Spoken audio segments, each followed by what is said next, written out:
Hello and welcome to JK maths. I hope आप सब लोग अपने घरों पे सेफ होंगे। तो आज average and ratio and proportion एक ही रहेगा क्योंकि इसमें ज़्यादा डाउट्स नहीं थे और टाइम भी आपके पास इतना नहीं बचा है कि मैं अलग अलग से चैप्टर कराऊं। तो इसीलिए मैंने एवरेज और रेशियो प्रोपोर्शन जो है वो एक ही चैप्टर में दोनों चैप्टर ले लिए हुए। कम डाउट थे, जो डाउट है वो टॉपिक उठाऊंगा और आपका सारा कवर करूंगा। ठीक है, वही बोलूंगा कि सारे कंसेप्ट इसमें होंगे, एक्सपेक्टेड क्वेश्चन होंगे, ट्रिक्स वगैरह इस समय मैं ज़्यादा आपके साथ शेयर नहीं करूंगा। जो मेन चीज़ें होंगी वो मैं बताऊंगा इस समय। ठीक है, एग्जाम फोकस रहेगा बिल्कुल एकदम से। चैनल पे न्यू हो तो सब्सक्राइब कर लेना। और ये कहीं ना चैट जीपीटी मेरी गैलरी में झांक रहा है और ये झांक के कहीं ना कहीं मेरे जैसा कुछ बनाने की कोशिश कर रहा है, लेकिन इतनी जल्दी आपको पता नहीं लगने दूंगा। ठीक है, तो अगली टाइम से मुझे ये हटाना पड़ेगा बंदा यहाँ से। तो चैनल पे न्यू हो तो सब्सक्राइब कर देना। हम लोग स्टार्ट करते हैं अपने एवरेजेस पार्ट से। अब देखो, अगर कहीं मेन दिक्कत बच्चों को एवरेजेस में है तो वो कहाँ पे दिक्कत है? वो दिक्कत है एक तो क्रिकेट वाले क्वेश्चन में। ठीक है, कौन से क्वेश्चन में? क्रिकेट वाले बैटिंग बॉलिंग वाले क्वेश्चन में। जब मैंने आपको ये पढ़ाया था मैंने उसी समय बोला था कि इसमें मैं भी कभी कभार मतलब प्रॉब्लम कर जाता हूँ, मैं भी कभी कभार इसमें गलती कर जाता हूँ और हो सकता है मैंने कहीं भी गलती करी भी हो।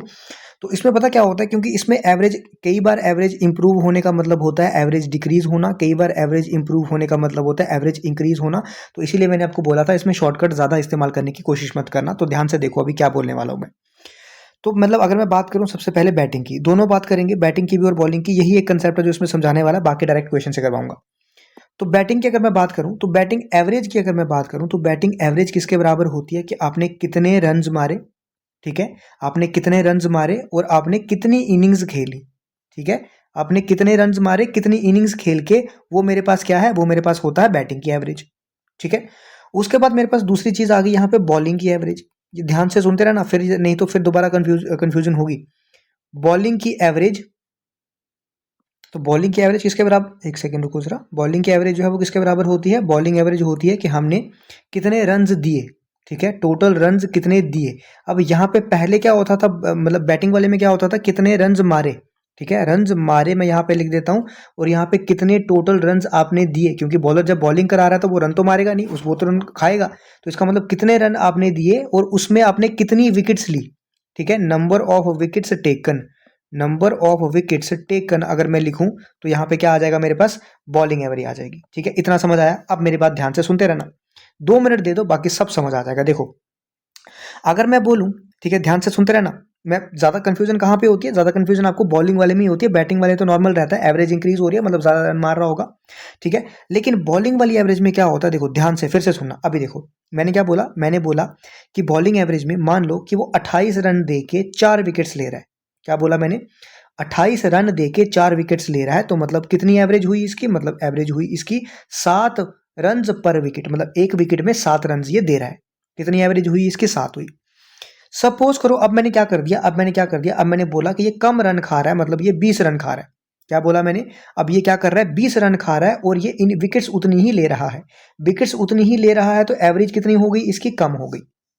क्या होगी? क्या हो गई? एवरेज कम हो गई। तो यहां से हमें क्या पता चला कि अगर टोटल नंबर ऑफ रन वो कम खाए, ठीक है, टोटल नंबर ऑफ रन वो कम खाए तो उसकी बॉलिंग एवरेज क्या हो गई है? कम। अब बॉलिंग एवरेज कम होना इसका मतलब ये है कि इंप्रूव होना। बॉलिंग एवरेज कम होना का क्या मतलब है? इसमें बॉलिंग एवरेज इंप्रूव होना। ठीक है, मतलब पहले वो 7 रन देके 1 विकेट ले रहा था, अब वो 5 रन देके 1 विकेट ले रहा है। तो मुझे खुद बताओ कि बॉलिंग एवरेज डिक्रीज होने का क्या मतलब होता है? कि ये इंप्रूव हो रही है।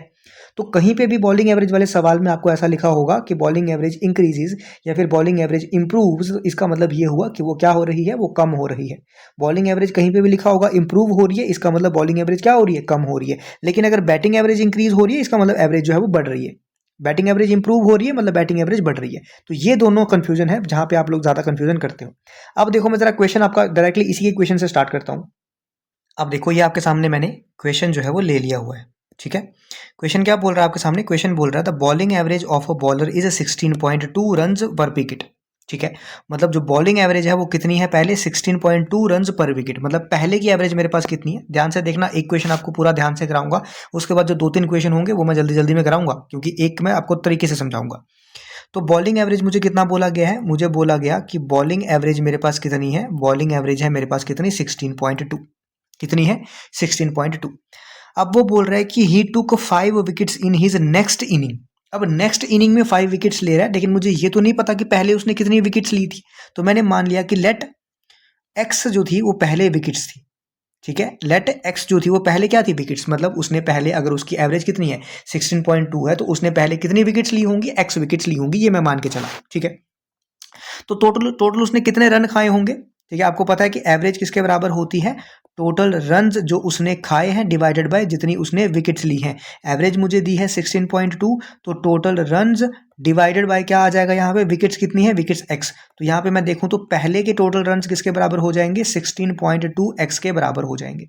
ये समझ आया, ये पहली की कहानी थी। अब मुझे क्या बोल रहा है कि अगर उसने अगली एक इनिंग में, ठीक है, क्या बोल रहा है, इन हिज नेक्स्ट इनिंग, मतलब एक इनिंग में उसने 5 विकेट्स लिए, एक इनिंग में उसने 5 विकेट्स लिए और उसने 23 रन दिए। तो पहले तो मुझे ये बताओ, पहले मुझे ये बताओ क्या कि पहले कितने विकेट्स थे, पहले मेरे पास एक्स विकेट थे, अब उसने कितने विकेट्स और लिए, उसने 5 विकेट्स और लिए, तो अब नंबर ऑफ विकेट्स कितने हो गए, अब नंबर ऑफ विकेट्स जो हैं वो कितने हो गए, नंबर ऑफ विकेट्स हो गए मेरे पास एक्स प्लस 5, क्योंकि पहले एक्स थे, अब 5 लिए तो एक्स प्लस 5।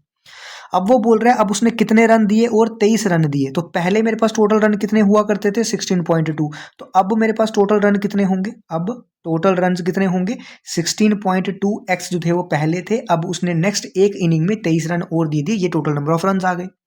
अब वो बोल रहा है कि इस वजह से उसकी एवरेज जो है वो इंप्रूव हो गई 0.4 रन पर विकेट से। तो एवरेज इंप्रूव होना, बॉलिंग में मैंने बोला था एवरेज कम होना, तो पहले अगर एवरेज 16.2 थी, अब 0.4 से क्या हो गई, कम, तो अब एवरेज कितनी हो जाएगी 15.8। तो मैं लिख रहा हूं अब एवरेज कितनी होगी आपकी 15.8।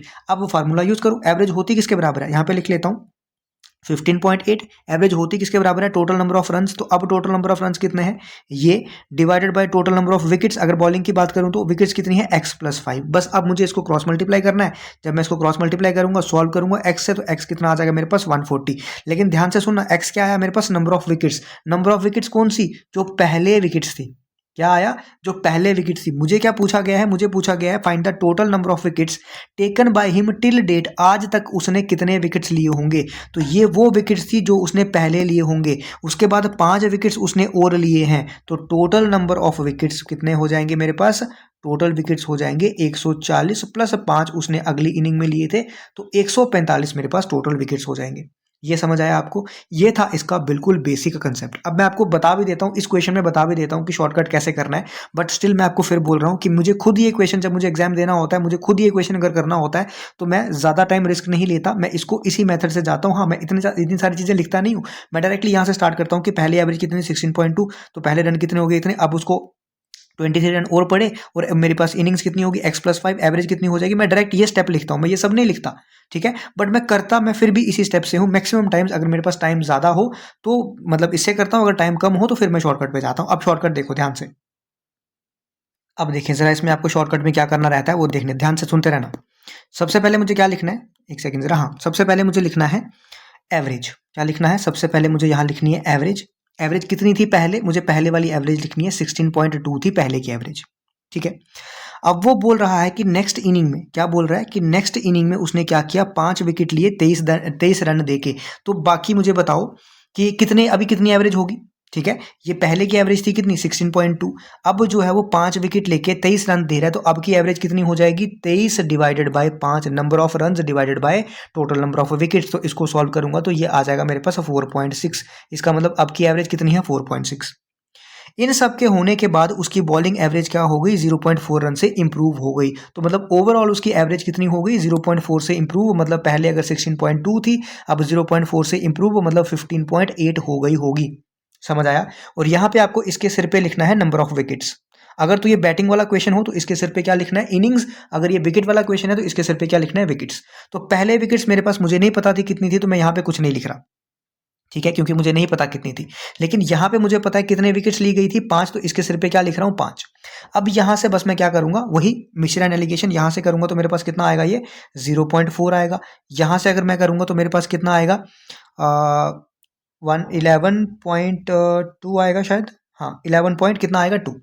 अब मेरे को यहाँ से दिख रहा है कि ये पॉइंट से पॉइंट कटा, 4 से अगर मैं काटूं 4 इंटू 1, 4 से अगर मैं काटूं 4 इंटू 2 8, 32, 4 इंटू 8 कितना होता है 32, तो 28:1 बन गया। अब मुझे ध्यान से यहाँ से ये चीज़ बताओ कि यहाँ एक था, क्या था, यहाँ से एक जो है वो कितनी विकेट्स में तब्दील हो गया 5 विकेट्स में। तो कैसे बना होगा, जब मल्टीप्लाई बाय 5 किया। क्या बोला मैंने, यहाँ एक था, एक के करस्पॉन्डिंग विकेट्स कितनी थी यहाँ पे 5, तो कैसे बना होगा जब 5 से मल्टीप्लाई, तो यहाँ पे भी मुझे 28 को क्या करना पड़ेगा 5 से मल्टीप्लाई, तो जब 28 को 5 से मल्टीप्लाई करूंगा तो कितना आता है 140, तो इस केस में पहले विकेट्स कितनी होगी 140, लेकिन मुझे उसने टोटल विकेट्स पूछा है अब तक की, तो टोटल विकेट्स कितनी हो जाएंगी 140 प्लस 5 करूंगा तो 145 टोटल विकेट्स हो जाएंगी। ये भी एक तरीका है, लेकिन मैं फिर वही चीज़ बोल रहा हूँ कि आपको इतना ज़बरदस्ती करने की ज़रूरत नहीं है अपने साथ। अगर आपको ये चीज़ें पहले नहीं पढ़ी हैं आपने, अगर आपने पहले पढ़ी है मेरे से तो फिर तो आपको फिर थोड़ा बहुत आता होगा, लेकिन अगर आपने पहले नहीं पढ़ी है तो फिर आपको दिक्कत है, फिर आपको कौन से मेथड से जाना है, फिर आपको यही वाले मेथड से जाना है। ठीक है, अब मैं आपको 2-3 क्वेश्चन और करवाता हूँ इसके। अब देखो ये क्वेश्चन आपको दिख रहा है, क्वेश्चन क्या बोल रहा है, एक सेकंड जरा थोड़ा सा बढ़ा देता हूँ। ठीक है, अब दिख रहा होगा क्वेश्चन क्या बोल रहा है आपको। क्वेश्चन बोल रहा है bowling average of a cricketer was 12.4, मतलब पहले एवरेज कितनी है 12.4, मुझे नहीं पता पहले कितनी विकेट थी तो मैंने मान लिया x विकेट्स। ठीक है, यहाँ पे मैंने क्या मान लिया पहले कितनी विकेट्स थी x, तो मैंने ये सम कितना मान लिया कि पहले रन्स कितने थे 12.4x। अब वो बोल रहा है कि उसकी बॉलिंग एवरेज जो है वो 0.2 पॉइंट से क्या हो रही है इंक्रीज हो रही है जब वो 5 विकेट लेता है 26 रन देके, मतलब अब वो क्या कर रहा है 26 रन और दे रहा है। पहले विकेट्स अगर x थी, अब वो विकेट्स कितनी है x प्लस 5 हो गई, एवरेज कितनी हो गई 2 रन से 0.2 रन से इंप्रूव, मतलब 12.2 हो गई एवरेज। तो मैं डायरेक्टली ऐसे बनाता हूँ इक्वेशन, अब आप इसको सॉल्व करना है, सॉल्व करके जो भी आपका आंसर आएगा आप इसको निकाल सकते हो आराम से। मैं ज़रा इसका शॉर्टकट भी बता दूं अभी दोबारा से, क्योंकि एक मैं बता चुका हूं तो यहाँ पे भी आपको ये आसान लग रहा होगा। पहले मेरे पास कितनी एवरेज है, पहले है मेरे पास 12.4। अब ये जो मेरे पास इंप्रूव होके है ना वो बीच में लिखूंगा, ये कितनी होगी 12.2। यहाँ पे 26 रन 4 विकेट 5 विकेट ले रहा है, तो यहाँ पे क्या आ जाएगा 26 रन पे कितने विकेट ले रहा है 5, तो यहाँ पे मैं अगर कैलकुलेट करूँ तो 5 इंटू 5 कितना होता है 25, तो 5.2 मेरे पास एवरेज आ गई। अब जरा करो वही 5.2 से यहाँ पे अगर सब्ट्रैक्ट करूंगा तो मेरे पास आएगा कितना 7, यहाँ से अगर सब्ट्रैक्ट करूंगा तो आएगा 0.2, तो यहाँ से अगर मैं देखूँ तो ये 2/10 आता है। ठीक है, ये कितना हो जाएगा अगर मैं पॉइंट हटा दूं तो कितना आएगा 2/10, 2/10 का कितना हो जाएगा 1/5, 5 वहां चला जाएगा तो कितना बन जाएगा 35 और 1। ठीक है, और यहाँ पे मैंने क्या बोला था इसके सिर पे क्या लिखनी है नंबर ऑफ विकेट्स, यहाँ पे क्या लिखनी थी विकेट्स, इसकी तो मुझे पता नहीं थी लेकिन इसकी मुझे पता थी कितनी 5, तो 1 के कॉरेस्पॉन्डिंग कितना आ रहा है यहाँ पे 5, तो कैसे बन रहा होगा 5 को मल्टीप्लाई करके, मतलब यहाँ पे भी मुझे 35 को क्या करना पड़ेगा 5 से मल्टीप्लाई, तो 35 को 5 से मल्टीप्लाई करूंगा तो कितना आता है देखो। फिर वही कि अगर आपको डायरेक्ट नहीं चीज़ें आती तो आप क्या कर सकते हो 30 इंटू 5 कितना होता है 150, 5 इंटू 5 कितना होता है 25, तो 35 इंटू 5 कितना हो गया 175, इसका मतलब यहाँ विकेट्स कितनी आएंगी 175। अब उसने क्या बोला है यहाँ पे ध्यान से सुनना, the number of wickets taken by him before the last match. अब लास्ट मैच को इंक्लूड नहीं किया उसने बोला है बिफोर द लास्ट मैच, तो बिफोर द लास्ट मैच कितनी विकेट्स हैं 175। अगर उसने टोटल विकेट्स पूछा होता तो मैं इसको ऐड करता, लेकिन इस बार में मुझे उसने टोटल विकेट्स ना पूछते हुए सिर्फ क्या पूछा है कि बिफोर लास्ट मैच, ये लास्ट मैच था जिसमें उसने 26 रन देके 5 विकेट्स ली। तो इस तरीके के आपको क्वेश्चन जो है वो निपटाने होते हैं, आपको देखना भी होता है। अगर यहाँ पे 180 आंसर में होता तो आधे बच्चे उसको मार्क करके आ चुके होते। ठीक है, चलो देखो जरा, एक मैंने बैटिंग वाला क्वेश्चन भी यहाँ पे लिया है। बैटिंग वाला क्वेश्चन क्या बोल रहा है, ये बोल रहा है the batsman makes a score of 87 run in the 17th inning. ध्यान से क्वेश्चन पढ़ के, कोई जोर जबरदस्ती जल्दबाजी नहीं है, अगर आपको स्कोर करना है तो आपको क्वेश्चन समझने पड़ेंगे। 87 रन वो अपनी 17th इनिंग में दे रहा है, उसकी वजह से उसकी एवरेज जो है वो 3 से इंक्रीज हो रही है। मतलब इसके पहले उसने कितनी इनिंग्स खेली होंगी, इसके पहले उसने 16 इनिंग्स खेली होंगी। मुझे पहले की एवरेज नहीं पता तो मैं मान लेता हूं पहले की एवरेज कितनी है x, तो टोटल रन कितने हो जाएंगे 16 इनिंग्स थी, x थी मेरे पास एवरेज, तो टोटल रन कितने हो गए 16x। नेक्स्ट 17वीं इनिंग में वो कितने रन मार रहा है 87 रन और मार रहा है। Total run divided by innings कितनी होगी, अब यहाँ पे 17 इनिंग टोटल है, इसकी वजह से उसकी एवरेज 3 से इंक्रीज हो गई। तो पहले एवरेज x थी, अब 3 से इंक्रीज हो गई। मैंने डायरेक्टली क्या कर दिया इक्वेशन बना दिया। कोई है जिसको समझ नहीं आया, जिसको नहीं समझ आया एक बार दोबारा सुन लो। मैंने मान लिया पहले की एवरेज कितनी है x, तो पहले के रन कितने हो जाएंगे 16x। ठीक है, 16 क्यों, क्योंकि पहले 16 इनिंग्स होंगी तभी तो 17वीं इनिंग खेली जाएगी। उसके बाद 17th इनिंग में उसने 87 रन और मारे, तो टोटल रन मेरे पास अब हो गए इतने। Total run divided by total innings अब कितनी हो गई 17 हो गई।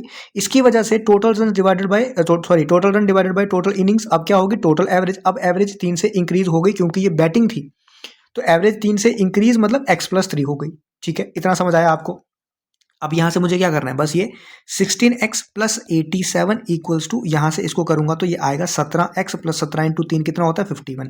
इसको यहां ले जाऊं, सॉरी उल्टा बोल रहा हूँ, इसको मैं यहाँ ले जाऊंगा 16 को और 51 को कहाँ ले आऊंगा यहाँ पे, तो यहाँ बचेगा 87 माइनस 51 इक्वल्स टू एक्स बचेगा।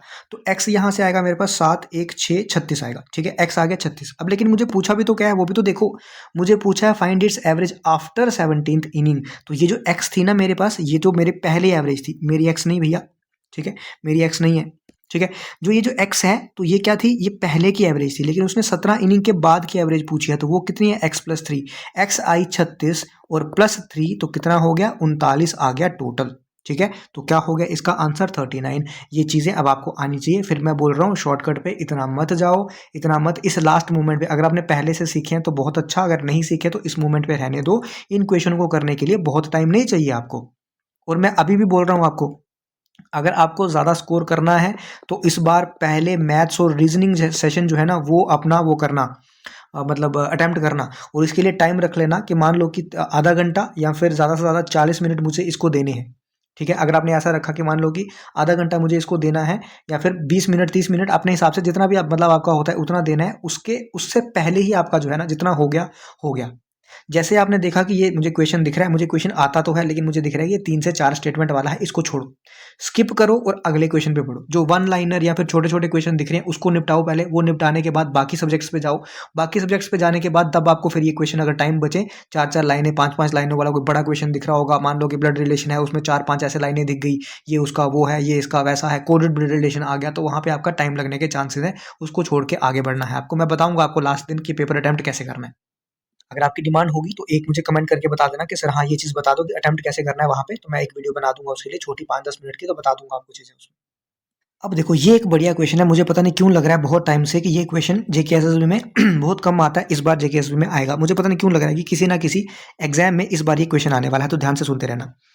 तो batting average of 30 innings of a cricket player is 40 run, मतलब 30 इनिंग की एवरेज कितनी है, 40। तो मतलब टोटल मेरे पास अगर मैं देखूं, टोटल अगर मैं मेरे पास रन्स देखूं तो मेरे पास कितने हो जाएंगे, 30 इंटू 40 कितना होता है, 1200। तो टोटल रन्स कितने हो गए, 1200 हो गए।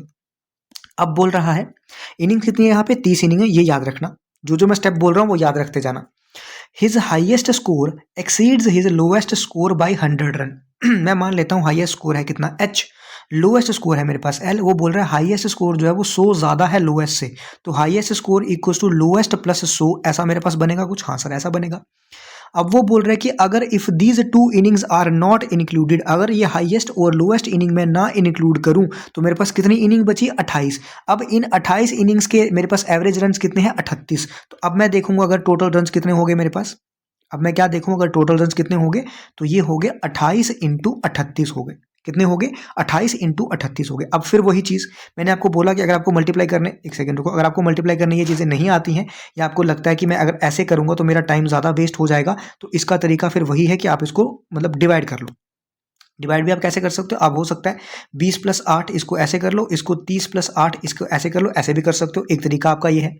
दूसरा तरीका आप ऐसे कर सकते हो, इसको ऐसा कर लो, मान लो कैसे कर सकता हूँ मैं, ठीक है, ऐसा भी कर सकते हो कि 25+3 कर लो और 35+3 कर लो। इससे क्या होगा, क्योंकि आपको ये दिख रहा है कि 25 इंटू 35 करना ईजी होगा, ठीक है, ये ईजी होता है। 5 5 वाली मल्टीप्लिकेशन आपको पता होगा, अगर सेम नंबर है जैसे ये 35 इंटू 35 है, तो लास्ट में क्या करता हूँ मैं 25 लिख देता हूँ डायरेक्टली, इस नंबर में एक ऐड करता हूँ, कितना हो गया 4, तो 4 को 3 से मल्टीप्लाई किया 12, तो 12 25 हो गया। सिमिलर वे में आपको पता है जैसे 25 इंटू 25 होता है, ये तो पता है हमें 625 आता कैसे है, ये 25 है, 2 में एक ऐड किया 3, 3 इंटू 2 कर दिया तो 625 हो गया।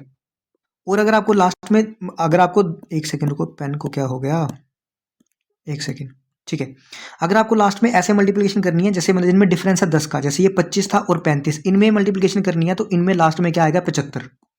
यहाँ पे सेम नंबर थे, 25 25 थे, 35 35 थे, तो लास्ट में क्या आया 25। अगर 25 45, सॉरी 25 और 35, 35 और 45 इस तरीके का हो आपका, तो लास्ट में क्या करना है आपको 75। बड़े वाले नंबर में एक ऐड किया, छोटे से मल्टीप्लाई, 3 और 1 कितना होता है 4, 4 से 2 8, 875 हो गया। 35 इंटू 45 करना है तो लास्ट में क्या आ जाएगा 75। छोटे वाले बड़े वाले नंबर में एक ऐड किया 5, 5 इंटू 3 कितना हो गया 15, 1575। तो ये मल्टीप्लिकेशन आपके लिए ईजी होती है, इसीलिए मैंने इसको इस तरीके से ब्रेक किया। अब देखो मैं मल्टीप्लिकेशन सिखाना है तो यहाँ पे आपको नहीं आया, ये चीज़ें आप कर सकते हो। अब आप डायरेक्टली अगर मल्टीप्लाई करोगे, ये चीज़ें मैं सिखाने यहाँ पे नहीं आया हूँ आपको, इस लास्ट मोमेंट पे वो भी। अब आप इसको अगर करोगे, ठीक है, पेन को पता नहीं क्या हो जा रहा है, एक सेकंड जरा, ठीक है, इसको अगर आप करोगे तो 1064, ठीक है, 1064 आपका आ जाने वाला है। ठीक है, समझ आया आपको क्या बोला मैंने? पहले रन थे मेरे पास कितने 1200, अभी रन मेरे पास कितने आगे 1064। तो मैं अगर देखूं इन दोनों के बीच में डिफरेंस, तो डिफरेंस अगर मैं देखूं तो डिफरेंस कितना है इन दोनों के बीच में, तो मैं क्या करूंगा 1200 माइनस 1064, ठीक है, इतना करूंगा। अब आपको पता है कि इसमें अगर मैं 36 ऐड कर देता हूं तो ये 1100 बन जाता है, और यहां से 100 का और डिफरेंस है, मतलब मैं ऐसा बोल सकता हूं कि 136 का इन दोनों में क्या है डिफरेंस है। 136 का डिफरेंस ऐसा क्यों है इन दोनों के बीच में? क्योंकि मैंने दो इनिंग्स नहीं ली है। कौन कौन सी दो इनिंग? एक हाईएस्ट नहीं ली है, एक लोएस्ट नहीं ली है, ये दो इनिंग्स मैंने इसमें इंक्लूड नहीं की है। इसका मतलब अगर ये मैं दो इनिंग इसमें इंक्लूड कर दूं तो ये किसका स्कोर है? ये स्कोर है हाईएस्ट प्लस लोएस्ट का, दोनों का मिला के ये स्कोर है कितना 136, ठीक है, क्योंकि मैंने इंक्लूड नहीं की थी, तो जो दोनों का डिफरेंस आया वो ये था, ठीक है। अब मेरे पास एक इक्वेशन ये है, हाईएस्ट की जगह मुझे लोएस्ट निकालना है, तो हाईएस्ट की जगह मैं लोएस्ट प्लस 100 पुट कर सकता हूं, तो हाईएस्ट की जगह मैं lowest plus 100 plus lowest equals to 136 ऐसा पुट कर सकता हूं। यहां से 2 times lowest equals to 136 minus 100 equals to 36, यहां से लोएस्ट इक्वल्स टू 18 आ गया। तो मुझे लोएस्ट का स्कोर पूछा था, लोएस्ट का स्कोर कितना आ गया 18, हाईएस्ट का पूछा होगा तो 18 प्लस 100 कितना आ जाएगा 118। किया कैसे मैंने, फिर से सुन लेना, मुझे लग रहा है इक्वेशन आने के चांसेस हैं। 30 इनिंग का स्कोर कितना था 40, तो पहले रन निकाल लिए। अब हाईएस्ट और लोएस्ट को उसने क्या कर दिया, उसने बोला एक्सीड कर दिया, तो 28 इनिंग बचे, 28 इनिंग बची, उसकी एवरेज 38 दी है, तो उसके रन कितने हो गए 1064। ये डिफरेंस आया क्यों? क्योंकि मैंने ये दो इनिंग्स छोड़ दी थी। तो जो डिफरेंस आया वो किसकी वजह से आया? क्योंकि मैंने ये दो इनिंग छोड़ दी थी, तो ये दोनों इनिंग्स के मिला के रन होंगे कितने 136। यहाँ से मुझे जो चाहिए, अगर मुझे हाईएस्ट चाहिए तो मैं लोएस्ट को इन टर्म्स ऑफ हाईएस्ट में रिप्लेस कर देता, अगर मुझे हाईएस्ट चाहिए लोएस्ट चाहिए होता तो हाईएस्ट को in terms of lowest replace कर दिया, वहां से लोएस्ट निकाल लिया। समझ आया आपको? तो ये आपको क्वेश्चन आई थिंक पूछने वाले हैं, मुझे नहीं पता। तो ये था आपका ये था आपका बैटिंग बॉलिंग जिसमें आपको दिक्कत थी, ठीक है। आई होप मैंने क्लियर किया होगा। अब दूसरी थोड़ी बहुत दिक्कत कहाँ पे है? कोई बंदा चला गया, कोई बंदा आ गया, उसका वेट कितना होगा, जो आया उसका कितना होगा, जो गया उसका कितना होगा, उस टाइप के क्वेश्चन में दिक्कत है थोड़ी बहुत। उस टाइप के क्वेश्चन में दिक्कत क्या है?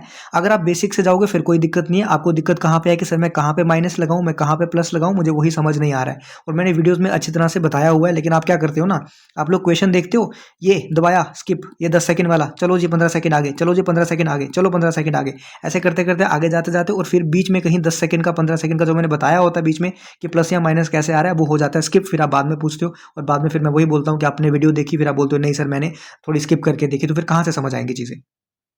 अब देखो वो इस टाइप के क्वेश्चन होते हैं। क्या क्वेश्चन होते हैं? वो ऐसे क्वेश्चन होते हैं कि the average age of mother and her 6 children is 12 years.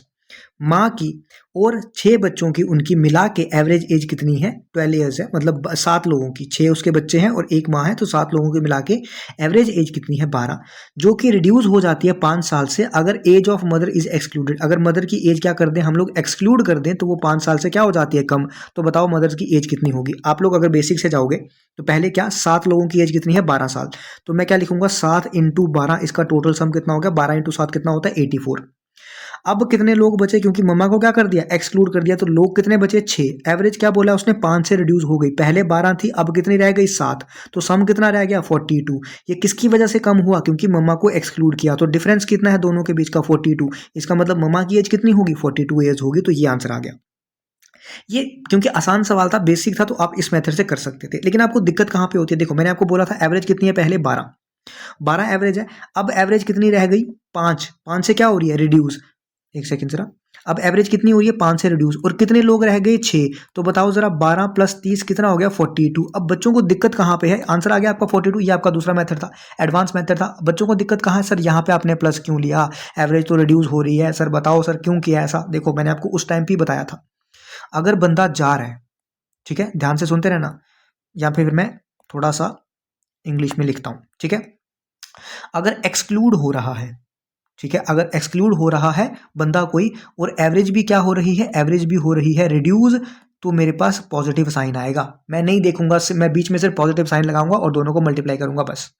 Similarly अगर कोई बंदा मेरे पास इंक्लूड हो रहा है और एवरेज इंक्रीज हो रही है, तब भी मैं क्या लगाऊंगा पॉजिटिव साइन। मतलब आप देख रहे हो ये जा रहा है, ये भी कम हो रहा है, मतलब जा रहा है, ये दोनों क्या है सेम सेम, मतलब एक जैसे हैं। ये जा रहा है और ये रिड्यूस हो रहा है तब भी पॉजिटिव, ये आ रहा है ये इंक्रीज हो रहा है तब भी पॉजिटिव।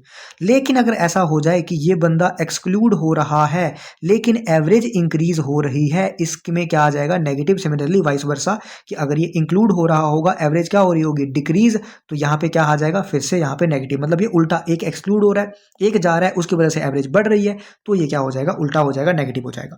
ठीक है, ये चीज़ याद रखना। लेकिन रिप्लेसमेंट में भी होता है ना कभी कभार कि एक बंदा गया एक आया, उस केस में भी आपका पॉजिटिव ही होगा।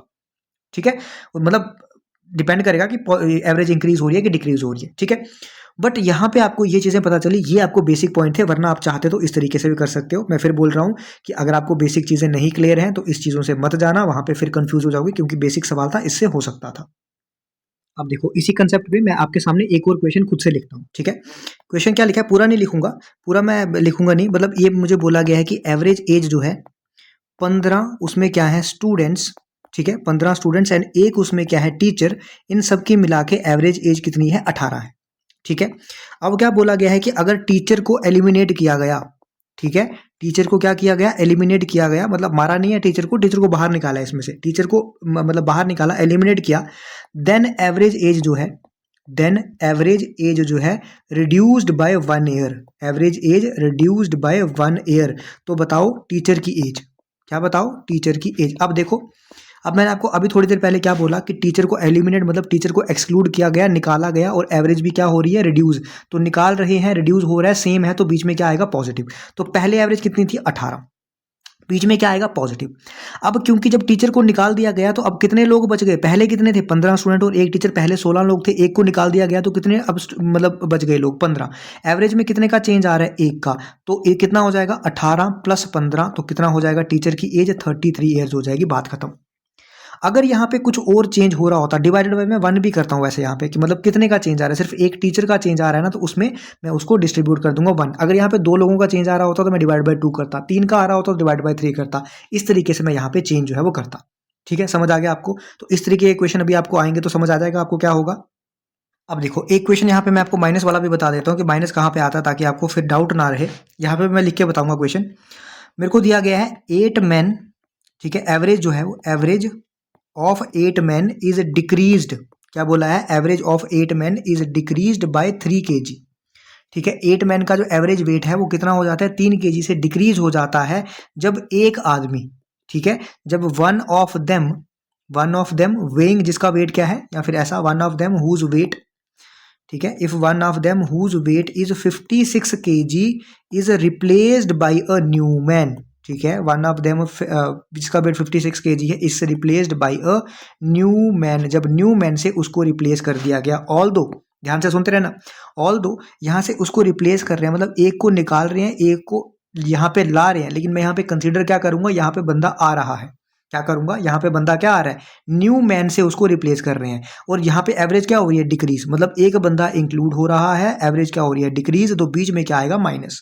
ठीक है, तो पहले कितना वेट है वन ऑफ देम जो गया उसका वेट कितना था 56 kg माइनस, अब बंदे कितने रह गए, बंदे तो उतने ही हैं, अभी भी 8 ही है, क्योंकि एक जो गया उसके बाद एक आया, तो कितना आ जाएगा 8, और एवरेज कितनी रिड्यूस हो गई है 3 से, तो 8 इंटू 3 कितना होता है 24, 56 माइनस 24 अगर मैं करूंगा तो कितना आ जाएगा 32 मेरा आंसर आ जाएगा। आई होप अब आपको क्लियर हुआ होगा कि जहां पे भी ऑपोजिट होगा कि कुछ इंक्लूड हो रहा है उसकी वजह से कुछ चीज़ें डिक्रीज हो रही हैं तो वहां पे नेगेटिव आएगा। ठीक है, तो ये चीज़ याद रखना, अगर रिप्लेसमेंट वाला क्वेश्चन है तो आपको क्या करना है बीच में माइनस, लेकिन स्टिल मैं बोल रहा हूँ कि अगर आपको नहीं ये चीज़ें पता है, अगर आपको पास टाइम है तो आप इसको आराम से करके चेक कर सकते हो लॉन्ग वाले मेथड से, बेसिक से, क्योंकि आसान सा क्वेश्चन है, इसमें कोई ज़्यादा वो लगेगा नहीं, क्योंकि 8 इंटू 3 24, 24 56 से सब्ट्रैक्ट करना है, ये सामने से आपका आंसर जो है आराम से निकल जाएगा। आई होप ये वाला कंसेप्ट आपका भी क्लियर हो गया होगा। अब एक कंसेप्ट आता है कि रॉन्ग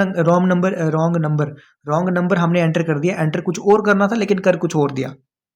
अब देखो जैसा ये क्वेश्चन आपको दिख रहा है, क्या बोला गया है the average marks scored by, एक second, the average marks scored by 36 students were 52, मतलब 36 स्टूडेंट्स हैं, क्या बोला 36 स्टूडेंट्स हैं, इसको भी ध्यान से सुनते रहना, ये भी शॉर्टकट से जाएगा। 36 स्टूडेंट्स हैं, इसकी एवरेज कितनी दी है मुझे 52 दी है एवरेज, क्योंकि अगर आप उसको मल्टीप्लाई करते रहे ना 36 इंटू 52 मल्टीप्लाई करना, ऑल दो थोड़ा सा ईजी है, क्योंकि 36 इंटू 50 प्लस 2 आप कर सकते हो। देखो 36 इंटू 50 प्लस 2, इसको भी मैं क्या कर सकता हूँ 36 50 को भी मैं लिख सकता हूँ 100 डिवाइडेड बाई 2 प्लस 2।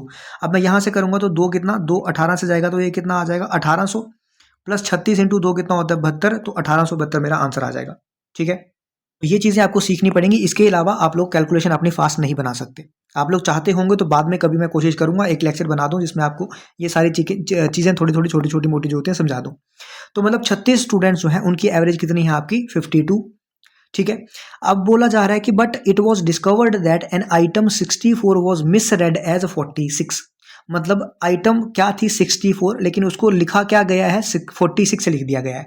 मतलब जो इस एवरेज में इंक्लूड किया गया होगा ना, वो 46 इंक्लूड किया गया होगा। क्यों?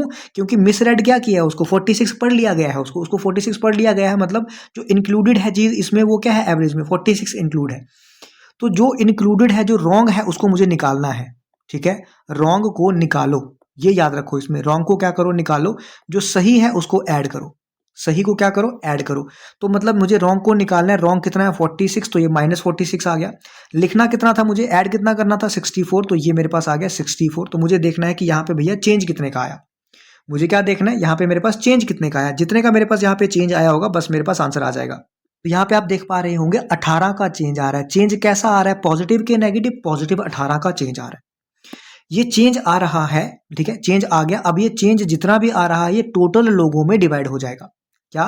ये चेंज जितना भी आ रहा है ये टोटल लोगों में डिवाइड हो जाएगा। टोटल कितने स्टूडेंट्स थे, 36 स्टूडेंट्स थे। इसका मतलब ये 18 जो है ये कितनों में डिवाइड हो जाएगा, 36 में डिवाइड हो जाएगा। तो अगर मैं देखूं यहाँ से 0.5 का चेंज आएगा, लेकिन पॉजिटिव में 0.5 का चेंज आएगा, लेकिन पॉजिटिव में। तो पहले एवरेज मेरे पास कितनी थी, 52 थी। अब 0.5 का चेंज आएगा लेकिन पॉजिटिव में, तो कितना हो जाएगा 52.5 मेरा करेक्ट आंसर हो जाएगा। ऐसे नहीं करना तो फिर आपके पास वही तरीका है क्या, कि पहले इसको क्या कर दो, इसको मल्टीप्लाई कर दो 36 इंटू 52, जो कि मैं यहाँ पे बता भी देता हूँ थोड़ा सा। 36 इंटू 52 क्या बोला था मैंने, 1072 बोला था क्या, 10 नहीं 1872। ठीक है, 1872 बोला था। इसके बाद बोला गया है कि 46 क्या है, गलत है। तो 46 को यहाँ से निकाल देता हूँ, 64 को यहाँ से ऐड कर देता हूँ। अब भी यहाँ पे कितने स्टूडेंट्स हैं, स्टूडेंट्स तो अब भी यहाँ पे 36 ही हैं। तो यहाँ पे कितना आ जाएगा 1872 प्लस 18 डिवाइडेड बाई 36। तो इसको करूंगा तो 1890 डिवाइडेड बाई 36। अब आप ये मतलब आपको यहाँ पे फिर से क्या करना पड़ेगा, फिर से इसको डिवाइड करना पड़ेगा। अब जब आप इसको, एक सेकेंड, जब आप इसको डिवाइड करोगे तो आपका आएगा 52.5। अब देखो आपका पहले तो यहाँ मल्टीप्लाई करना पड़ा, थोड़ा टाइम वेस्ट हुआ। फिर यहाँ पे सब्ट्रैक्ट करना पड़ा, मतलब ऐड करना पड़ा, सॉरी। फिर यहाँ टाइम वेस्ट हुआ। फिर यहाँ पे इसको डिवाइड करना पड़ा, जो कि डिवाइड भी मुश्किल था, यहाँ पे टाइम वेस्ट हुआ। तो आपको क्या देखना है, राइट और रॉन्ग वाले क्वेश्चन में आपको क्या देखना है, रॉन्ग क्या चीज़ है और सही क्या चीज़ है। ये ध्यान से समझना कि रॉन्ग क्या चीज़ है। बोला क्या गया है, what it was discovered that an item 64 को 46 लिख दिया गया है। क्या? 64 को 46 लिख दिया गया है। इसका मतलब 46 लिख दिया गया है, वो इंक्लूड कर दिया गया है, वो गलत है। लिखना क्या चाहिए था उसको, 64 लिखना चाहिए था। तो 64 सही था, उसको ऐड किया, 46 गलत था, उसको निकाला। यहाँ पे अगर आपकी शॉर्टकट में गलती होगी तो इसी में गलती होगी कि राइट कौन सा है, रॉन्ग कौन सा है। आप गलती में पता क्या कर दोगे, आप कर दोगे +46 -64, आपका चेंज आ जाएगा -18 का, उसको 36 से डिवाइड करोगे, आपका आएगा -0.5 का। आपकी एवरेज बन जाएगी 52 -0.5, जो कि 51.5। अगर आंसर में हुआ, आप लोग ये करके आ जाओगे, जो कि गलत हो जाएगा। ठीक है, तो ये याद रखना, जो गलत है उसको निकालो, जो सही है उसको ऐड करो। जितने भी लोग हैं, जो भी चेंज आया, टोटल जितना भी चेंज आया, इसको क्या बोलूंगा मैं, टोटल चेंज। क्या बोलूंगा इसको, टोटल चेंज बोलूंगा। जितना भी चेंज आया उसको सब में डिवाइड कर दूंगा। सब में मतलब सब में टोटल बंदे जितने भी थे उसमें डिवाइड कर दूंगा। ठीक है, आजकल बहुत थक जा रहा हूँ यार। मतलब रूटीन में सेशन चल रहे हैं ना, मतलब ये एक एक सेशन बनाने में आपको नहीं पता ये कितनी मेहनत लगती है। हर एक क्वेश्चन उठा के लाना, प्रीवियस मतलब ये देखने, पेपर्स देखने, एसएससी के देखने, सीजीएल के देखने, सीपीओ के देखने, बाकी सारे देखने। इतने क्वेश्चन होते हैं, 400-500 हज़ार, मुझे लग रहा है कि 500-700 क्वेश्चन होता है एक टॉपिक का। एक टॉपिक 500-700 क्वेश्चन में से कुछ क्वेश्चन पकड़ के लाना। फिर ये भी देखना कि जेकेएसबी में पहले कौन से आए हैं, कैसे टाइप के क्वेश्चन आए हैं, कैसे आने के चांसेस होते हैं, रीसेंट पेपर में कैसे क्वेश्चन आ रहे हैं, वो चीज़ करना। और सेशन अभी रात का 1 बज रहा है। ठीक है, ये जो सेशन मैं बना रहा हूँ वो रात के 1 बजे बना रहा हूँ। इतना थक जा रहा हूँ कि मतलब आंखों में इतनी दर्द है, स्क्रीन के सामने पूरा दिन हो जा रहा है। बट ठीक है, जूनियर असिस्टेंट तक है, बाकी फिर इतनी नहीं होगी उसके बाद। आई होप आपको समझ आ रहा होगा। तो इस मेहनत के लिए आप वीडियो को लाइक जरूर कर दिया करो। ठीक है, आगे बढ़ते हैं। अब देखो 2 से 3 बार ये क्वेश्चन मैं जेकेएसबी में देख चुका हूँ। ठीक है, 2 से 3 बार देख चुका हूँ, आने के चांसेस हैं। सिमिलर कंसेप्ट आपको याद है, इसमें क्या बोलते हैं, क्या था वो, टाइम स्पीड डिस्टेंस पे, कि कुछ डिस्टेंस, कुछ स्पीड मतलब फुट पे ट्रैवल कर रहा है इस स्पीड पे, कुछ वो बाइसाइकिल पे ट्रैवल कर रहा है इस स्पीड पे, ओवरऑल वो इतने पे ट्रैवल कर रहा है। तो बताओ फुट पे कितना कर रहा होगा। यही सेम कंसेप्ट मैंने आपको प्रॉफिट एंड लॉस में भी समझाया था, कि कोई एक आइटम है उस पर इतना प्रॉफिट हो रहा है, दूसरी आइटम है उस पर इतना प्रॉफिट हो रहा है, ओवरऑल इतना प्रॉफिट हो रहा है। तो बताओ इतने प्रॉफिट वाले पे कितनी आइटम बेची होंगी। ठीक है, तो ये भी आपका उसमें भी बताया था मैंने, यहाँ पे भी वही सेम कंसेप्ट है। क्या है, average salary of all workers in a workshop is 10,000। सारी सैलरी मतलब ओवरऑल सैलरी सभी की कितनी है, 10,000 है। लेकिन 6 टेक्नीशियंस की सैलरी कितनी है, 15,000, और बाकी की सैलरी कितनी है, 8,000। मतलब एक सैलरी मेरे पास कितनी आ गई यहाँ पे 15,000, दूसरी बाकियों की सैलरी कितनी आ गई मेरे पास 8,000, ओवरऑल सैलरी मेरे पास कितनी आ गई यहाँ पे 10,000। समझ आया आपको? तो क्या करूंगा, यहाँ से करूंगा तो कितना आ जाएगा, यहाँ से 5,000, यहाँ से करूंगा तो कितना आ जाएगा, यहाँ से 2,000, ये मेरा 3 0 से 3 0 कैंसिल, ये मेरा क्या आया 2:5, ये मेरे पास क्या आए, तो यहाँ से मेरा क्या आया 2:5। ठीक है, एक पहले मेरा ध्यान से सुन लेना चीजें, ठीक है, ध्यान से सुन लेना, उसके बाद बात करना। अब यहाँ पे क्या है, ऊपर मुझे क्या लिखना है, जैसे मैं क्रिकेट वाले में क्या लिख रहा था, ऊपर विकेट्स लिख रहा था, बॉलिंग हो तो विकेट्स लिख रहा था, और अगर बैटिंग हो तो इनिंग्स लिख रहा था। यहाँ पे क्या लिखूंगा, कितने मेरे पास वर्कर्स हैं। ठीक है, 6 मुझे टेक्नीशियंस दिए थे, टेक्नीशियंस मुझे कितने दिए थे, 6 टेक्नीशियंस की सैलरी थी, लेकिन ये तो मुझे नहीं दिए थे। यहाँ पे वहां क्या कर रहा था कि 2 के कॉरस्पॉन्डिंग मेरे पास 2 जो है वो 6 बन जा रहा है, 2 जो है वो क्या बन जा रहा है 6, कैसे बन रहा है, मैं क्या कर रहा हूँ 3 से मल्टीप्लाई।